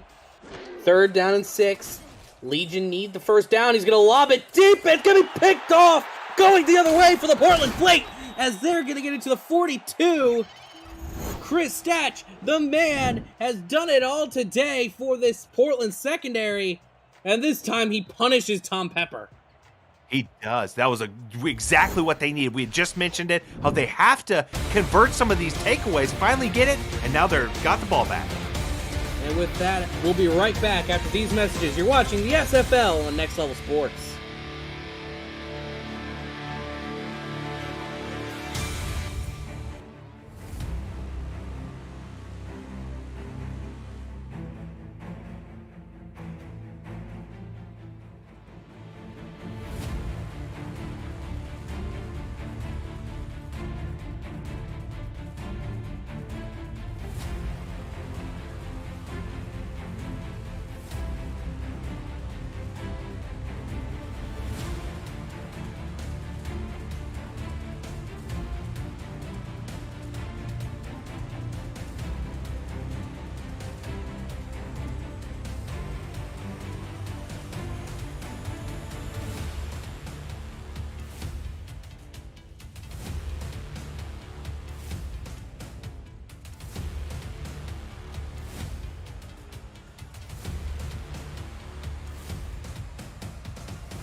And it's going to be fumbled. Oh, it's the ball still alive. Who's got it? It's Portland.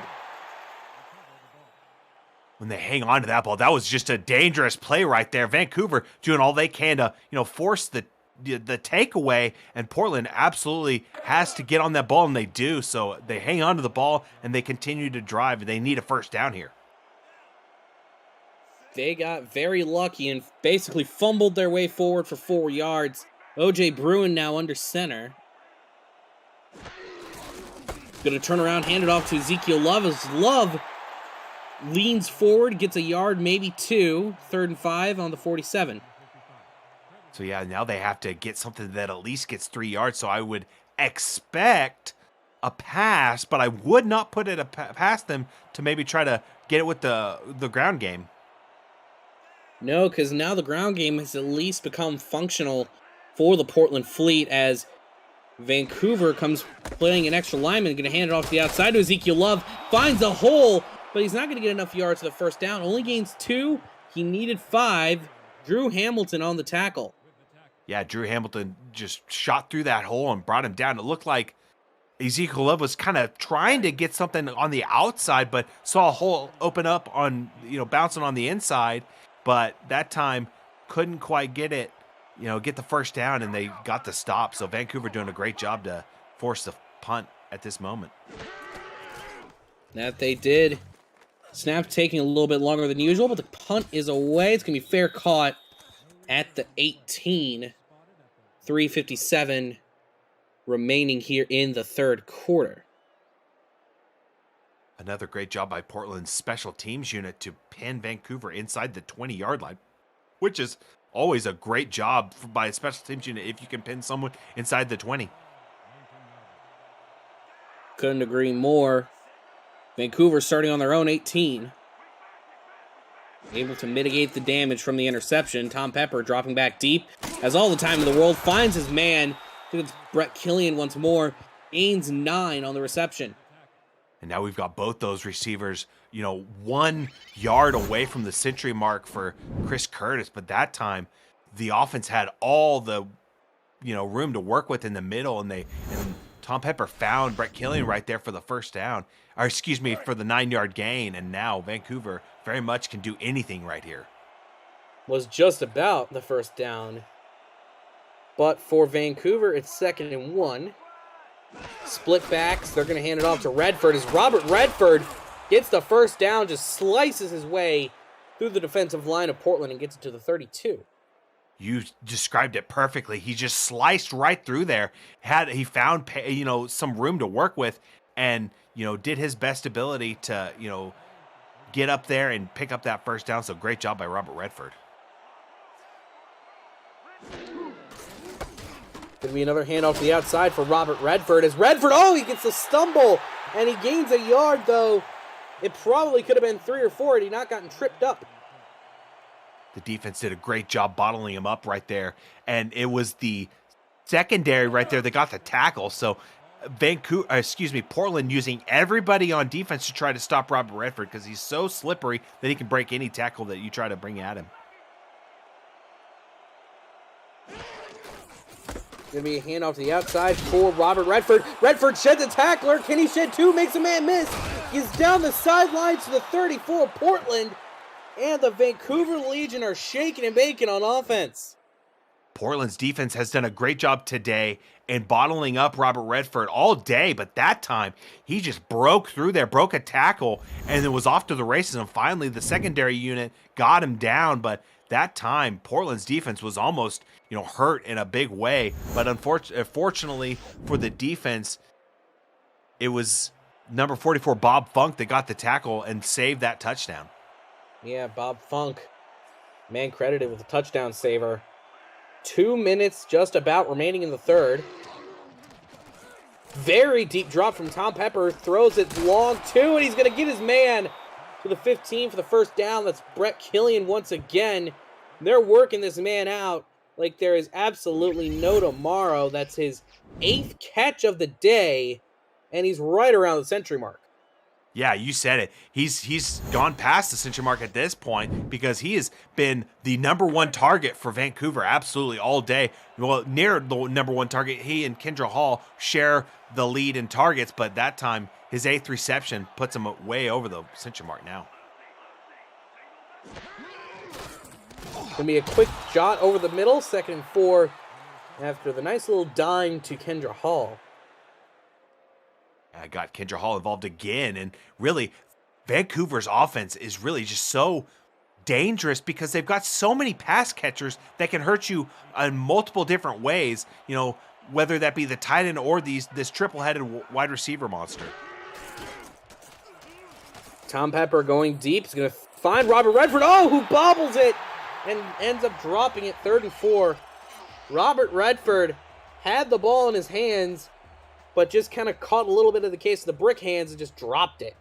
Yeah, he might have looked up just a little too early. And up until this game, he had 98 receptions on 99 targets, so only one miss in the passing game to him, and that's just the second this season that they haven't completed the pass to him.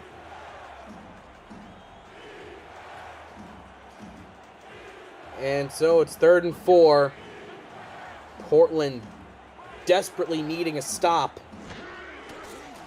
Tom Pepper drops back deep, hit as he throws over. It's going to be incomplete. Nearly intercepted. The disrupted throw saves Portland from going down by 14 again. Yes, that was a great job by the defense to get that stop, because now Vancouver looking at a field goal versus a touchdown, which definitely helps your offense, because when you're only down 10 versus 14, it's a whole different ballgame. Yes, indeed. So after 4th and 4, Rakowski now having to kick for Vancouver. And it is through for 3. Vancouver takes a 10-point lead with 56 seconds left in the 3rd. Vancouver got their foot on the gas, and they are putting some points past Portland, and Portland has to come up with a plan that can put some more points for them. You know, they can't just rely on the return game. No, they cannot.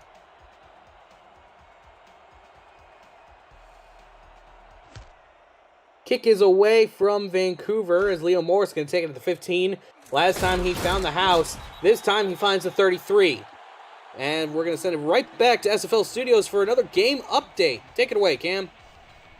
Thanks, Jack. Mike, LA, first on the board. Yeah, Cam, we see our first points on the board today. Robert Johnson goes off right in here, breaks a couple tackles, and falls into the end zone. LA's up 7-0 late in the 2nd quarter. Hope you don't get seasick. Back to Portland. Very impressive run there by Robert Johnson. Put the Lycans up 7-0. Meanwhile, here in Portland, Vancouver's up 27-17, and that'll make it 2nd and 10 after the deflection by Austin. And you know there are at least 2 fan bases in this game alone that are rooting for that San Diego victory over Los Angeles so that it can punch a ticket for one of these teams to get into the playoffs. And also, if Los Angeles loses, it would have great impacts on the possible playoff matchups, but that is for later tonight on the playoff tallying show on the SFL's Twitch page, as Ezekiel Love gets 5 yards on the run, makes it 3rd and 3. Just another win for Ezekiel Love. He got that, a few yards, and if they can just get one more first down, Portland can definitely string together a drive and try to kill some clock and put themselves back in. Hand off to Ezekiel Love to the outside. He gets the first down. He gets a heck of a lot more as a little bit of gravy gets up to midfield. And there it was. That's what they needed. They need that first down. They get it. And really, Ezekiel Love just keeps on trucking. He's nearing the century mark. He's not quite there yet, but he's got about 22 attempts, got a touchdown. But really, they average around 150, 155 yards per game on the ground, and not quite there yet. But hey, we still got a quarter to play. That we do. Get your fours up in chat, folks. And we'll be right back after this. You're watching the SFL Saturday Showcase, presented by APM Music on Next Level Sports.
First and 10 for Portland as they're going to hand off to Ezekiel Love right up the middle, only gaining one. APM Music is unrivaled music to bring your stories to life, inspiring every production with the world's most robust and constantly refreshed music collection, state-of-the-art technology, and world-class customer service. APM Music is the official soundtrack of the Simulation Football League. To explore their library and to find the perfect tracks for your projects, visit apmmusic.com. As Ezekiel Love, if he was to find music on apmmusic.com for that play, it would be quite somber.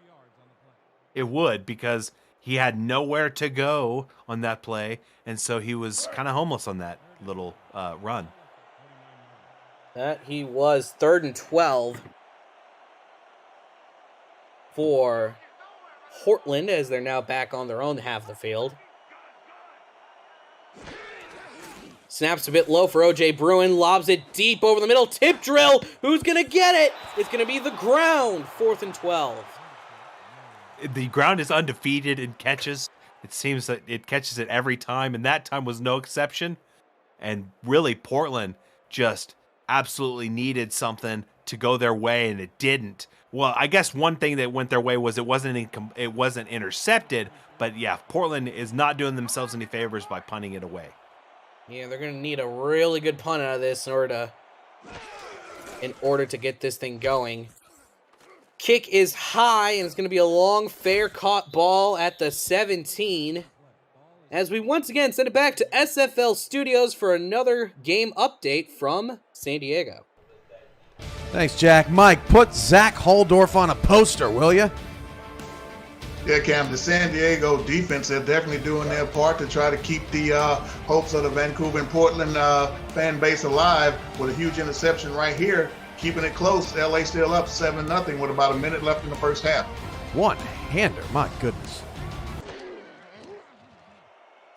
As Tom Pepper drops it really far back and gets really deep to compensate for it.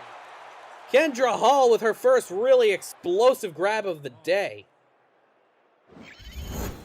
And that's something we've come to expect from Kendra Hall, just those big splash plays just like that. And that time Tom Pepper stayed back there, got a big deep drop, and the pocket would look like it was kind of crashing down on him, but he kind of stepped up in between those tackles and got the ball off to Kendra Hall for enough for that big first down play.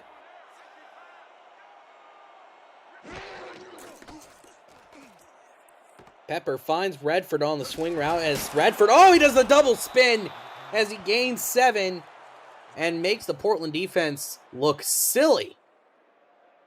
Yeah, right there on that play. It's just another example why you have to bring multiple people to try to bring down Robert Redford, because there were 3 Portland defenders in the area, and it took all 3 to get that tackle.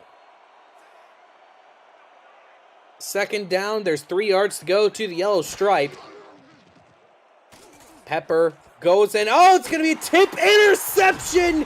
Tried the same thing to Kendra Hall, but a pair of Portland defenders are able to make it work, and it's going the other way. Bob Funk with his first interception today. Yeah, the official went down as well, and that time, Bob Funk, the recipient of a tip drill interception, great job. He's been making tackles all day, but that time gets his, hands on an interception, and that's exactly what Portland needed. Definitely being the star performer from this Portland defense as it goes to the outside to Ezekiel Love. Love only gains a yard. And once again, Portland seeing themselves in a very familiar position. They got a turnover, but now they got to punish Vancouver. Yes, they do, because Portland, they've gotten the takeaways. Unfortunately, they just haven't really been able to fully capitalize on them and get, touchdowns versus, field goals. And now Portland needs to pull something together because they're quickly running out of time with that, the ground game in effect. Deep drop, moving up in the pocket for is O.J. Bruin. 3rd down and 9 after the deflection by Kevin Brackett. And Portland's offense still suffering some of the passing woes they've been dealing with all day. Yes, they have. And a lot of that has to do with this defense playing a really solid game. And Kevin Brackett just playing a very well-rounded game, getting tackles for losses and pass deflections, just being all around the field. 3rd down and 9. High snap to O.J. Bruin. Pump fakes. Lobs one deep, and it's going to be another tip drill incomplete. Vancouver, one of the main things that's really been holding them back from extending their lead is the fact that they've just not been able to get any real action going on the turnover front. Yeah, absolutely right. I think they just haven't been able to get anything going on that, takeaway front in this ball game. And that time they had a golden opportunity. Unfortunately, they just couldn't quite come away with it. Nelson Lozano Jr. was, trying to get involved in the game, but that time there were multiple Vancouver defenders in the area. 4th and 9, Portland forced to punt it away once more as Dean Maddox finds some holes in the Portland punt coverage and gets it to the 39. 1st and 10. And now it's some of their best field position of the day. And really, Vancouver has to be able to capitalize on this and really put themselves even more ahead of Portland. Vancouver, for one of the first times today, comes out in the heavy set. And they're going to hand it off to Robert Redford to the outside. Is he going to get 5 yards? It's almost just unfair when you have that, full house backfield back there with Robert Redford and, a fullback, the big uglies up there, because he's just so dangerous. But luckily, Portland's defense did just enough to get that, limit them to a 5-yard gain. Vancouver making it 2nd and 5. Handoff to Redford up the middle as Redford's only going to gain 3 yards. Yeah, Vancouver playing smart right now. Robert Redford getting another carry, and that's just keeping this clock winding down and not leaving Portland much room on offense if they get the ball back. 3rd down and 2. Ball is on the 31. Pepper has a lot of time, but not enough. He's going to lose 5 yards. And for Portland, a huge morale boost as Brar gets what I think is his 2nd sack today. Yes, it is. Yes, it is. He's been living in the backfield. That's his 2nd sack, and I believe that's his 4th tackle for a loss of the day. And so Robert Brower really just playing lights out for Portland's defense, and really they're in this ballgame with a special thanks to this defensive line. 4th down and 8. Punt snap is very low for Vancouver, and it's going to take a Legionnaire bounce to the 1. Will it get in? Yes, it will. Portland gets bailed out up to the 20 as Vancouver does the little power slide, which is ironically named considering the fact that it does not grant you any power. I consider that more of a rock slide right there, which still not the best, and unfortunately got him into the end zone to where Portland gets this on their own 20-yard line. So for Portland, no real gain or loss after having to punt it away to the Legion. O.J. Bruin stands up, finds Ezekiel Love on the flat route. It's going to be a loss of 2. Kevin Brackett with his 10th tackle today. The man has just been a tackling machine. Yes, he has. And, he's been all over the field making tackles for losses, just tackles all over the field, and that pass deflection. So he is a big part of their defense, and I believe leading this team in tackles today. That he is. Tied for the game lead alongside Bob Funk as Ezekiel Love gets 2 more yards. Only makes it a 3rd and 8. Jack, at some point, Portland just has to kind of bury their put their heads down and just start slinging the ball around because they are running out of time and running out of just opportunities to put points on the board. Shotgun snap to O.J. Bruin. Hit as he throws. Tipped. Incomplete. And Major Key coming up with what has to be the easiest deflection of possibly his entire career. Yes, that was just a nightmare for Portland from the start because they had the pressure. Vancouver had the pressure in the backfield, and then he just threw the ball. And that time, you know, it almost looked like Major Key could have taken that to the house.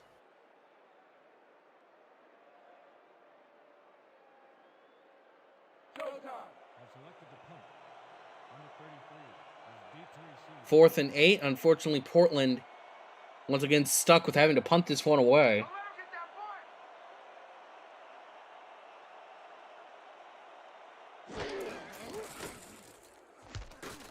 Punt is away, and it's going to be fair caught at the 40-yard line. We'll be right back with more Simulation Football League here on Next Level Sports after this commercial break. Stay tuned, folks. You don't want to go anywhere for this intense Pacific Division action.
Welcome back, everyone, to Simulation Football League action here on Next Level Sports. I'm Jack Brown alongside Wade Phillips as Tom Pepper takes a quick drop, throws it over, finds Kendra Hall, and gets the first down. Yeah, she got the first down. She lives on those first downs. And now Tom Pepper, look at that. My goodness, almost 400 yards on the day, nearing that threshold, and just has had a very prolific day against this Portland defense. Yeah, meanwhile for Portland and OJ Bruin, it's been one good drive and a kick return touchdown that's really kept them in this ball game.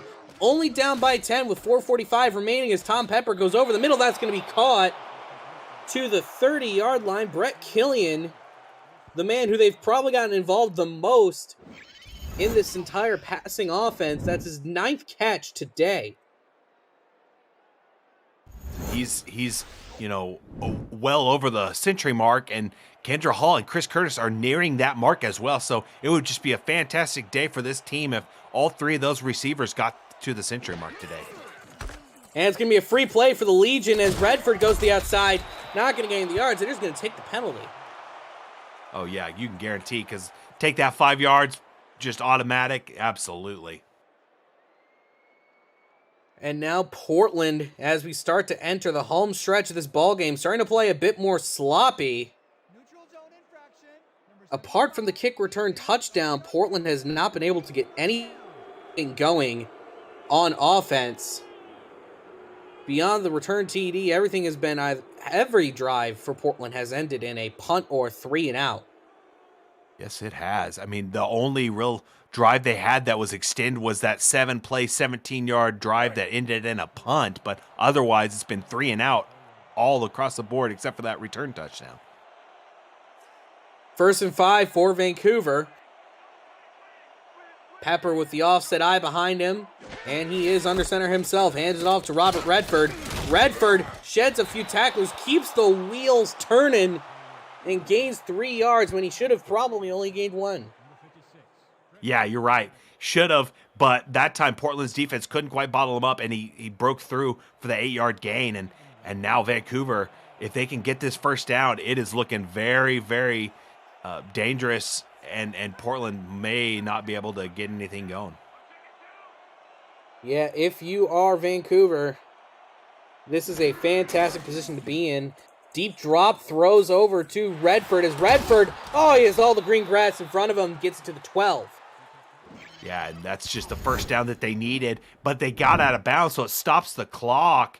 But Robert Redford absolutely lives on that, and that's just another play that he got and took off. And now Vancouver is on the Portland 12, so they are looking at pay dirt and just eyeing it intently. A touchdown here could possibly be one of the final torpedoes into the hull of the Portland Fleet. Handoff to Robert Redford up the middle. It's only going to gain 1.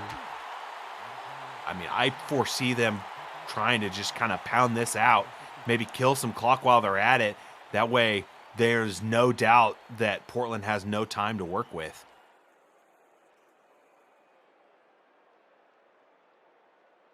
Second and 9, and for Vancouver, as you can tell, as the clock's winding down, they're looking to bleed that thing dry.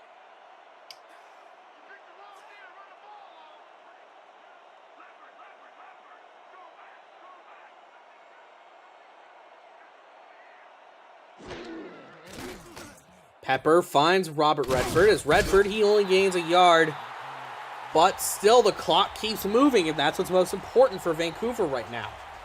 Yeah, you can basically consider that a 1-yard run pretty much, just almost as if they just carried it. But now the clock continues to run like you said, and it looks like we'll have about 13 seconds after the play clock goes down to 2:13, excuse me.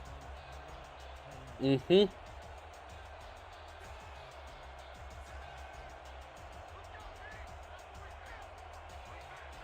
Vancouver aiming to just put some more points up on the board here as time's winding down. Deep drop, throws over the middle. He's got all day, and that's going to be a first down too. Kendra Hall puts what might be the final dagger, or I guess torpedo, for the Portland Fleet. And that brings us to 2 minutes left in the game. Vancouver looking to ice it, Portland looking to hang on. You're watching the Simulation Football League on Next Level Sports.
Welcome back, everybody, to Vancouver versus Portland as Robert Redford takes the outside, loses 2 as the Fleet burn their first touchdown. Meanwhile, after this game, coming up on the post-game update, we'll be sending you to San Diego for bonus coverage of LA versus San Diego, and then back to SFL Studios, where Cameron Irvine and Mike St. Green will analyze Saturday's Pacific clinching games with updates to playoff picture and a preview of Saturday's late night action on Twitch. It's all coming up on the post-game update here on Next Level Sports. Vancouver under center, offset eye, deep drop for Tom Pepper. Finds Robert Redford on the flat as he goes forward. Did he get it in? No. No touchdown. It's 3rd and goal. Portland forced to burn another timeout. I didn't quite see who that was getting that tackle, but they did a great job. I want to say it was the linebacker getting over there and stopping that, touchdown run, because it looked like Robert Redford had some room to make that touchdown, but fortunately the defense got there and brought him down. Handoff right up the middle, and oh my goodness, Portland with the stop. They left the lane wide open, but Thomas gets the tackle, and Portland is still in this game, hanging on by a thread. That was, I believe, like you said, Khalil got the stop. How about that for Portland? Getting the, bend, don't break, and forcing Vancouver to have to kick a field goal. And now, if it stands, Portland's only going to be down 13 points, which is, just enough to be able to get 2 quick touchdowns, and you're right back in this ball game. That indeed. And 1:46 left. They're going to need to do some very aggressive play calling, stuff that hasn't quite worked out for them today. But there is ample time to get stuff going, so don't go anywhere, folks. This is still up for grabs. Meanwhile, in the other game between San Diego and Los Angeles, the Mavericks are up 9-7. So if that result holds, then Vancouver will become the Pacific Division champions for Season 17. But that is nowhere near completed, folks. That game has been an utter bloodbath in terms of injuries. 2 San Diego starters out of the game, and Sully Richardson throwing 5 interceptions. We'll be sending you there after this game concludes, but we are nowhere near done.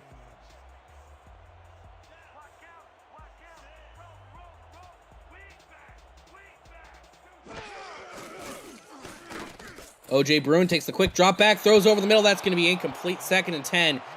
Very risky throw. Was almost picked off by number 31, the strong safety, Drew Hamilton. Yes, Drew Hamilton almost had his first pick of the day. Has 6 tackles today, but that time just couldn't quite get his mitts around the ball. And now Portland kind of hangs on to it and continues to drive, whereas Vancouver has to, get a stop and force them into maybe a blown 4th down call. Short drop, and it's going to be a nice throw to compensate for it. Portland gets the first down, and they get out of bounds. The 2-for-1 deal that they've been needing the entire game. I think that was Jean Valentine on the reception. Actually, was that John Valentine? I want to say that was Nelson Lozano Jr. I thought I saw an 84, but either way, it was a great play to pick up that first down by Portland. Oh, yeah, you're right. You're absolutely right. John Valentine. My eyes deceived me. That they did. So for Portland, they're up to their own 43. O.J. Bruin finds Ezekiel Love to the outside. Zeke goes down the sidelines and makes a smart move, just steps out of bounds. No need for the extra yardage. 2nd and 2 on Vancouver's 49. You said it, no need for that extra yardage, because, you get out of bounds and you live to fight another day. Maybe get a winning call on this next play. You never know, especially, if they go through the air, maybe try a shot downfield. You haven't done much of it, but hey, catch them off guard. Try to burn them deep.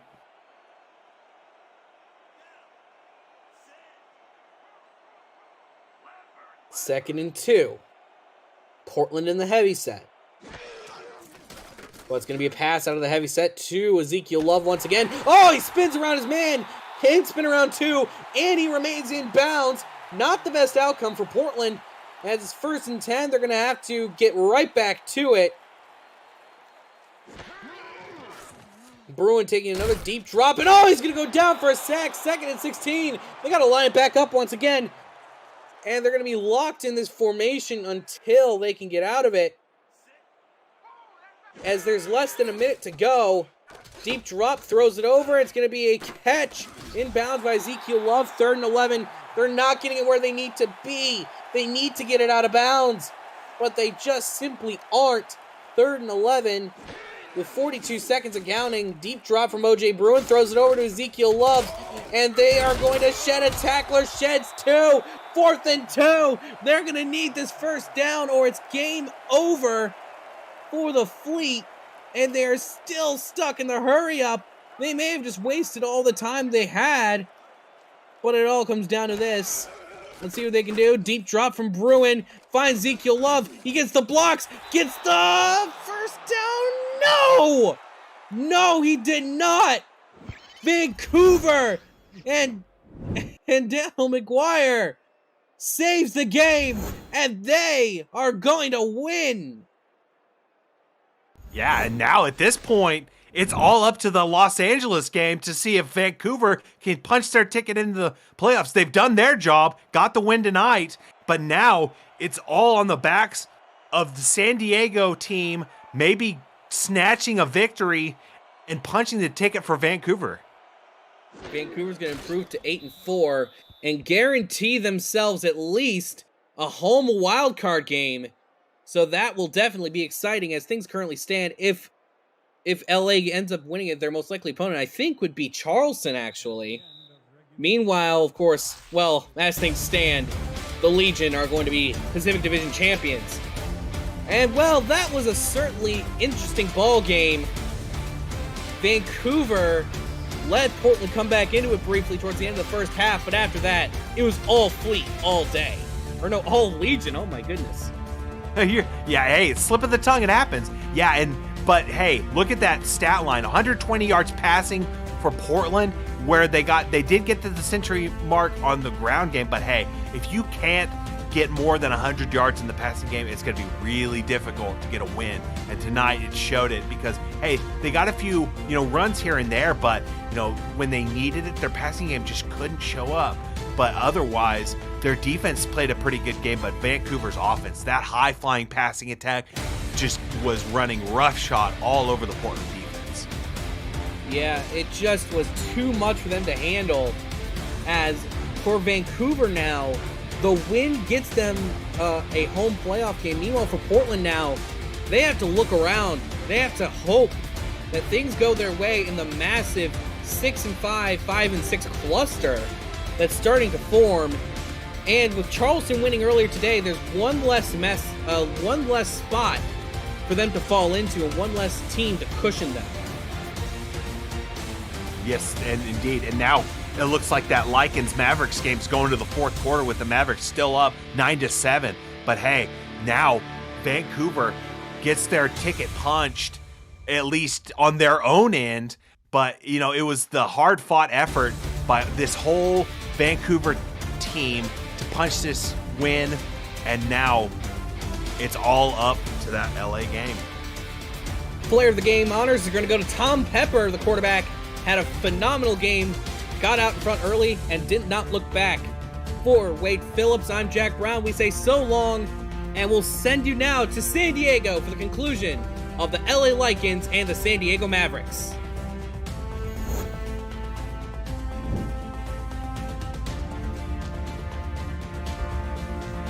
Started his career at St. Louis. Was also the offensive coordinator that year. We'll hand off to Jalen Wells. Wells has a lane, has a first down at the midfield. And finally hit by Rochelle Colston. Easily Jalen Wells' best run of the day. And we would like to welcome you, if you had just watched Vancouver prevail over Portland 30-17. We have just opened up the fourth quarter here. You're just in time. Los Angeles needs to win to clinch the Pacific Division title. If they can't do it, Vancouver will win, beating Los Angeles on tiebreakers. Right now, the Lycans are losing to San Diego And Javier Vasquez, who is 19 of 29 on the day, has thrown into this very talented LA secondary with reckless abandon. And finding Liam Hammer there, Nate Hall. Yeah, finding Liam Hammer there on the sideline routes. For those who are joining us from that Vancouver game, Ryan Owens is out of this game, was out with an injury in the first half. Also, I believe Joe Duncan on their defense is out with an injury. But Javier Vasquez, though, is like he's right here, getting the ball to a third and short play with a good completion. He's been living dangerously all game long, but he's been doing a good job of keeping the ball, making sure he takes care of that ball and not throwing too many errant passes or interceptions. And he has done a nice job, hasn't he, Nate, with the absence of Ryan Owens, who is confirmed with a broken arm, will not return. We're still waiting on a status update from Joe Duncan, the defensive end, who went out early in the second half. Jalen Wells has got a first down and takes a shot there at the 30-yard line as San Diego continues to march down the field. Man, that's a tough break for this LA Lycan defense. I thought they might have had a chance to get a tackle for loss as they threw that ball behind the line of scrimmage out in the flats to Jalen Wells. But he had a wide open running lane on that left side and got that first down. Wells on a one-step drop, and that's complete over to the left side. Liam Hammer again. Very nice gain on first down, 2nd and 1. Hammer's 7th catch of the afternoon. This LA secondary has to find a way to get a stop on this drive. We're getting into the fourth quarter now, and San Diego's been moving the ball so much in this drive so far as they keep this going here on the 20-yard line. And now 22 personnel for San Diego. 2 running backs and 2 tight ends, and Jalen Wells making the most of that short yardage formation. But Mar Rivers, who has had an outstanding game for Los Angeles, has been in the backfield so much. 3 sacks. Putting the brakes on that play. 3rd and 1, Nate. Yeah, Mar Rivers has been playing disruption on this San Diego running game in this game, and he's been having a big game in his own right. But let's say, broken play. Vasquez hit before he could hand the ball off to Wells, and look who it is, Nate. Mar Rivers once again. There's another beverage for the road. And now decision time for San Diego. Second time in this game, we've seen a broken play caused by Mar Rivers getting to the quarterback early. Just outstanding hustle by this guy, getting there before the quarterback can turn around and hand the ball off. But great play by him to cause 4th down to set up this field goal attempt. Kevin Dupont, who is 3 for 4 on the afternoon, missed from 48 earlier, but has been 3 for 3 since then, and now misses from 46. And that may be the biggest miss of his day so far. That could have been up by 5, causing LA to have to score a touchdown to take the lead. But now all they need is a field goal as we enter the late stages of the second half, now into the fourth quarter. We'll have to see if that San Diego missed field goal come back to bite that kicker in the rear later on in this game. Now Richardson and the Lycans will get the ball from where the field goal was spotted, which would be the 29-yard line. And Johnson will get a couple there to make it 2nd and 8.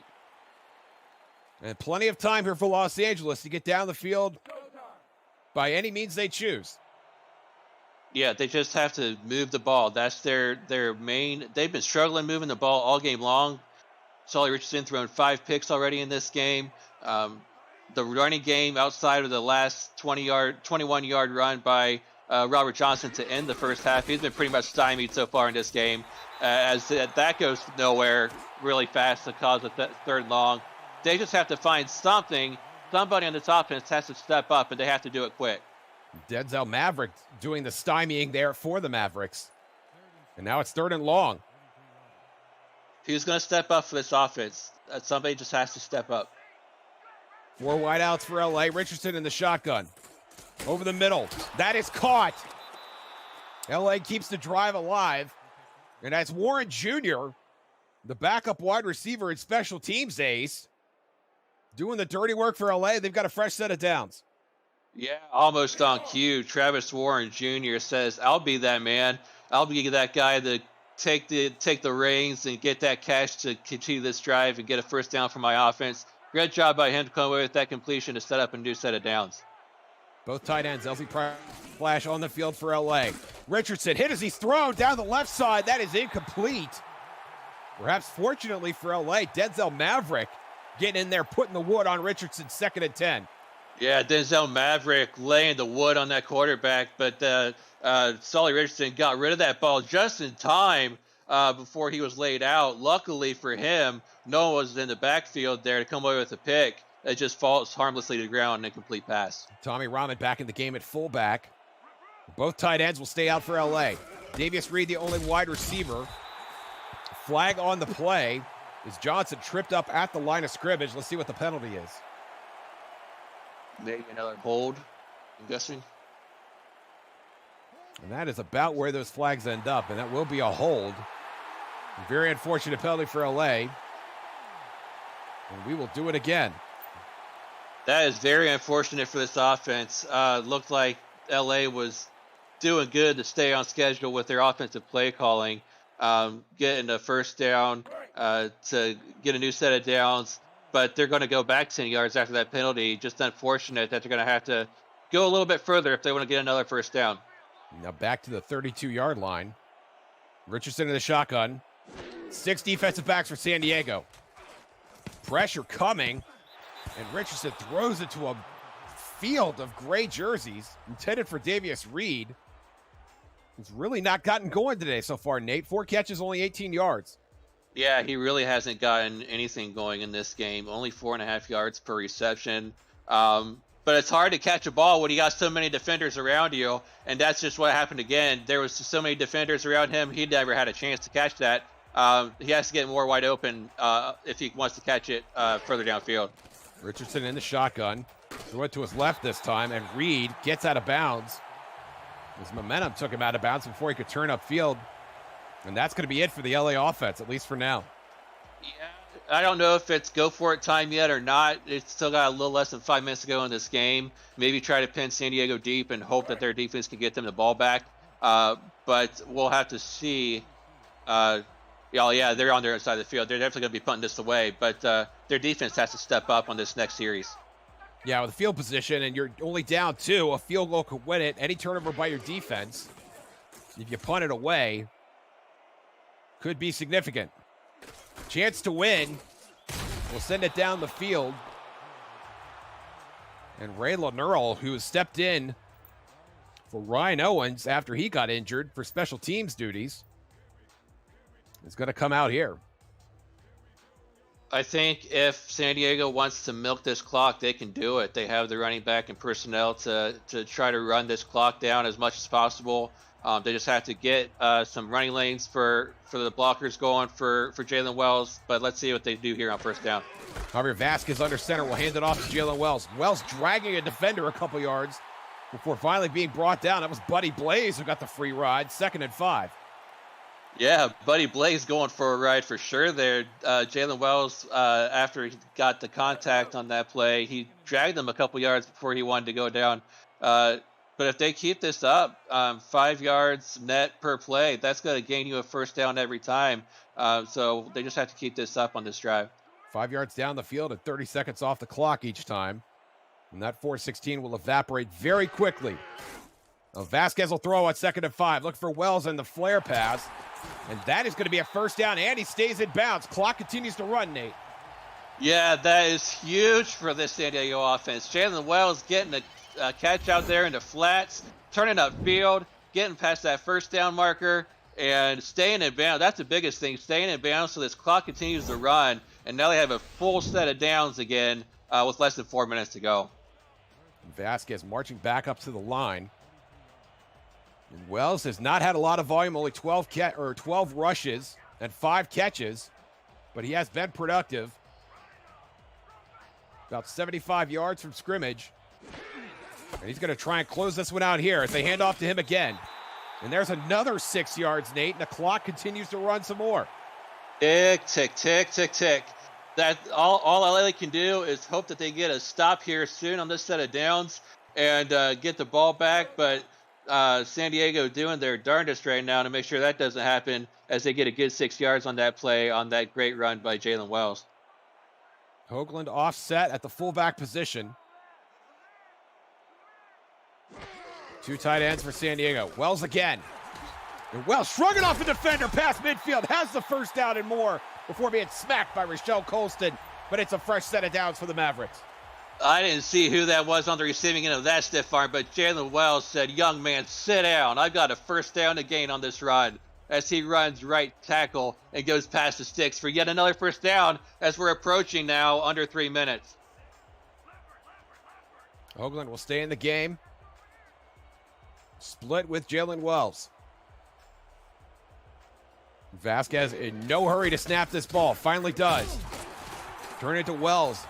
And Wells taking an almost leisurely angle to the right side of the line. And that'll probably be it before the 2-minute warning, Nate.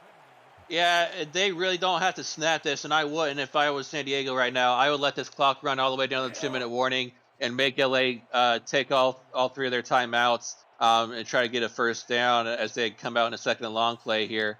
I wouldn't snap this. They are going to line it up and take a look at what the defense is offering. We're going to keep it right here. Our commercial obligations have been fulfilled. Los Angeles needs to win for the Pacific Division title. If they can't come back from this 9-7 deficit, Vancouver will repeat as Pacific Division champions. The Lycans need to get the ball back, and they need to score, and they need to do it in less than 2 minutes. Vasquez, 2nd and 9, a wide open Liam Hammer, and down the field he goes. And LA is forced to call timeout. What a play by San Diego. LA was crowded the line of scrimmage, expecting them to run this ball, but somehow Liam Hammer sneaks behind the secondary and comes away with a huge reception to take this ball all the way down inside the red zone to come away with a big play and make it a 1st and 10. And now LA has to start burning all their timeouts.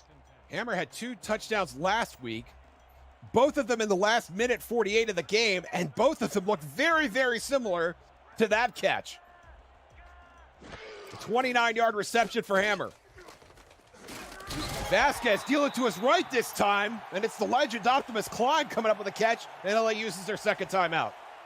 Yeah, Optimus Klein coming up big. Liam Hammer with that last catch of his, he's over 100 yards now, so big day by him when it counted. Surprised that they're throwing it though this late in the ball game, but if it works, I would say keep doing it until it doesn't. But 2nd and short here as they line up inside the 10. You got to run it here and make LA use their last timeout. And on a 3rd down, if they throw it and it's incomplete, they would have to take the field goal, and LA would have one more shot at it. Vasquez for Wells. Inside the 5. He's in. Touchdown. San Diego's going to win this game. What a play by Javier Vasquez, finding Jalen Wells on the left-hand side in the flats. Just amazing determination by this young man to turn this ball upfield and make sure that LA does not have another chance to come back in this game as he takes this ball into pay dirt for 6 points. And pinning this extra point, the all-important extra point, it could be a 2-possession game late. San Diego, who opened play in the SFL last year, season 16, did not win a game and went through their first 4 contests of season 17 before they finally upset the Arizona Scorpions. And they are going to finish this season having won 3 of their last 4 games, including playing the spoiler in the Pacific Division. LA right now has to be so shocked. They do have a chance still. We've seen stranger things happen here in the SFL. It's not completely over for them by any stretch. But the miracle is going to need to happen for them if they want to come back into this game.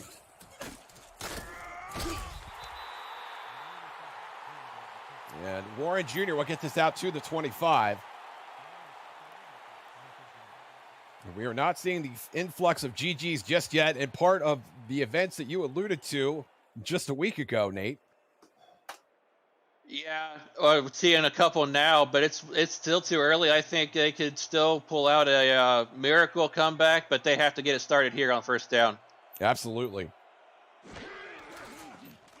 They need 2 scores, and one of those has to be a touchdown. Davius Reed turns upfield, but cannot get out of bounds. LA will hurry up with 1.5 minutes to play. Solly Richardson has to step up here. He has to put all those 5 interceptions behind him and start being the veteran he knows he can be. Short throw over the middle. That's also complete. I think that's Jack Flash. That is not Jack Flash. I'm not sure who that is. That was Isaiah Barrett. And there's another catch. That was Jack Flash. LA continuing to hurry up, just over 1 minute to play. San Diego has 6 defensive backs on the field, and that's very helpful when you're trying to knock down a ball intended for Chris Lee. Wow, number 22, Zach Haldorf, coming up huge with the batted ball when it counts the most. The receiver there, Chris Lee, had a couple steps on him. Had a little bit more air underneath it, he would have been all the way to the end zone to help keep his team alive in this game. But instead, it's going to be a 3rd and short. What a tremendous game Zach Holdorf has had. 3 interceptions and then that vital pass deflection. Richardson over the middle. That one nearly picked off. And now it's 4th and ball game for the Lycans. 4th and ball game, and this is going to be huge for LA if they want to win this division. They still need a good 45 yards in the next 58 seconds. Shorter than that, they need to get a score quick as possible in order for them to have a chance. But it all starts here by converting this 4th down. 4 wideouts for LA, 6 defensive backs for San Diego. Richardson, throw it to his right. That is going to be short. They're going to call him short. Oh, no.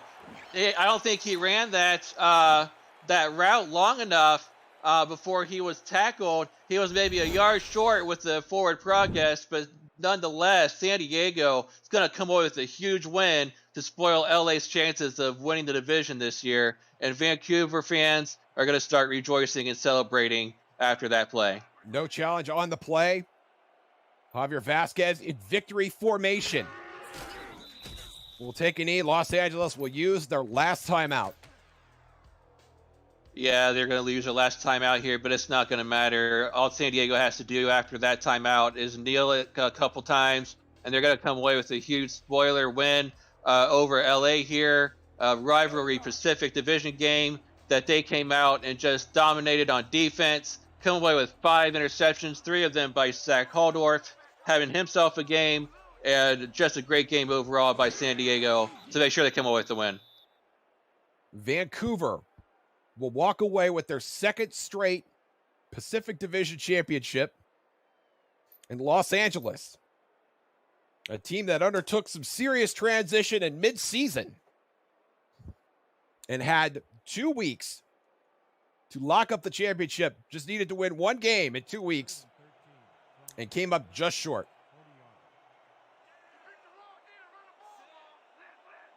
But congratulations to San Diego, Nate. Yeah, congrats to them, but LA's coaching staff has to be scratching their heads over these last 2 weeks' results, wondering where things could have gone wrong. They will, with a 7-5 record, they will be in the playoffs still. They'll have to wait and see who they'll go up against in the first round, but they've got to mend things up on all sides of the ball if they want to come away with that first weekend wild card playoff win when it rolls around. The GGs are out in full force in chat. Congratulations to the San Diego Mavericks, who are going to end their season having won 3 of their last 4 games. Nate Hall, your thoughts on this afternoon's contest? I can't say enough about this San Diego team. Their defense came to play. Their offense did just enough to win this game. And Vancouver's going to walk away with the division championship. Good job to the coaching staff and everybody over there on a great season. But San Diego, what a game by them.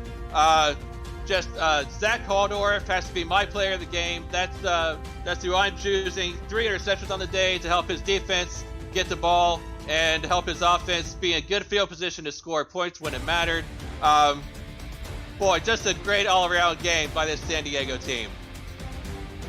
Jalen Wells had the only touchdown of the game for San Diego.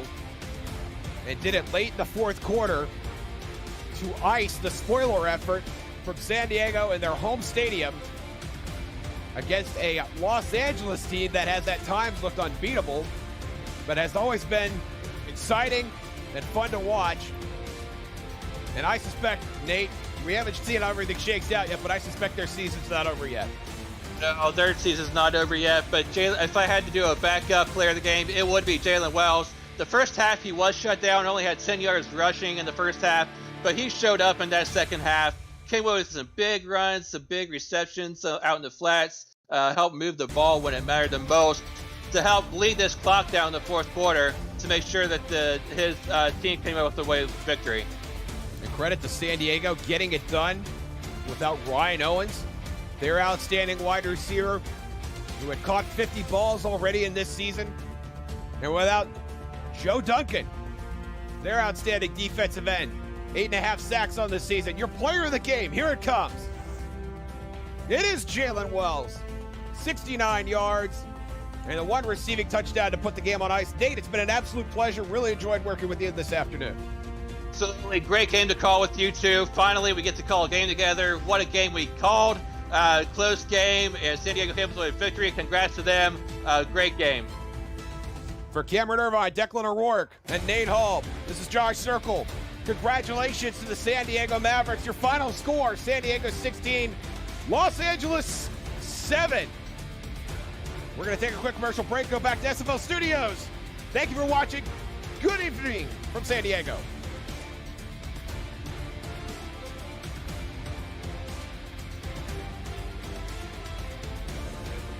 Right.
Welcome to Sim Football Post Game along with Mike St. Green. I'm Cameron Irvine. What a thrilling way to end the Pacific Division, Mike. Vancouver takes care of business, and then the shocker, San Diego pulls the upset. They finish the season winners of 3 out of 4 after they lost their first 16 games as a franchise, and they get the win without 2 starters in the game. Yeah. Incredible performance. What I loved about that effort from San Diego, Cam, they, as you mentioned, they're out of it. They had nothing technically to play for today, but they put the Pacific Division on notice, at least for season 18, to say, hey, we want to be part of the conversation next season. And they did not, come in and lay down today. They made it hard on the LA Lycans. And but hey, also congrats go out to the Vancouver Legion for winning their second consecutive division title. But kudos to San Diego for putting forth a great effort today and coming up with a big victory for that franchise. The more things change, the more they stay the same, as LA is going to be limping into the playoffs. Okay, the standings, the numbers aren't updated, but we can fill in some gaps for you. Charleston gets to 7-5. Vancouver's now 8-4, so they're in 6th, and they have now clinched that Pacific Division. Now it's between LA and Charleston at the moment as to who's going to get to host a first-round playoff game, so we'll dive into those tiebreakers later tonight. You can catch our scenario show at 10:15 Eastern on the SFL's Twitch channel. We'll be breaking down all of that stuff. London plays later tonight. Las Vegas plays later tonight, and we'll get to that schedule in a moment. Portland is now in very dangerous waters at 6-6 with St. Louis still left to play tomorrow. Yeah, Cam, you know my eyes will be on that London game here in about an hour or so. Looking forward to that matchup against Baltimore.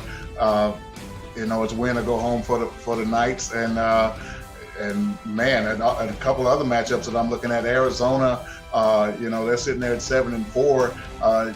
Will this game against Las Vegas make much for their playoff seeding?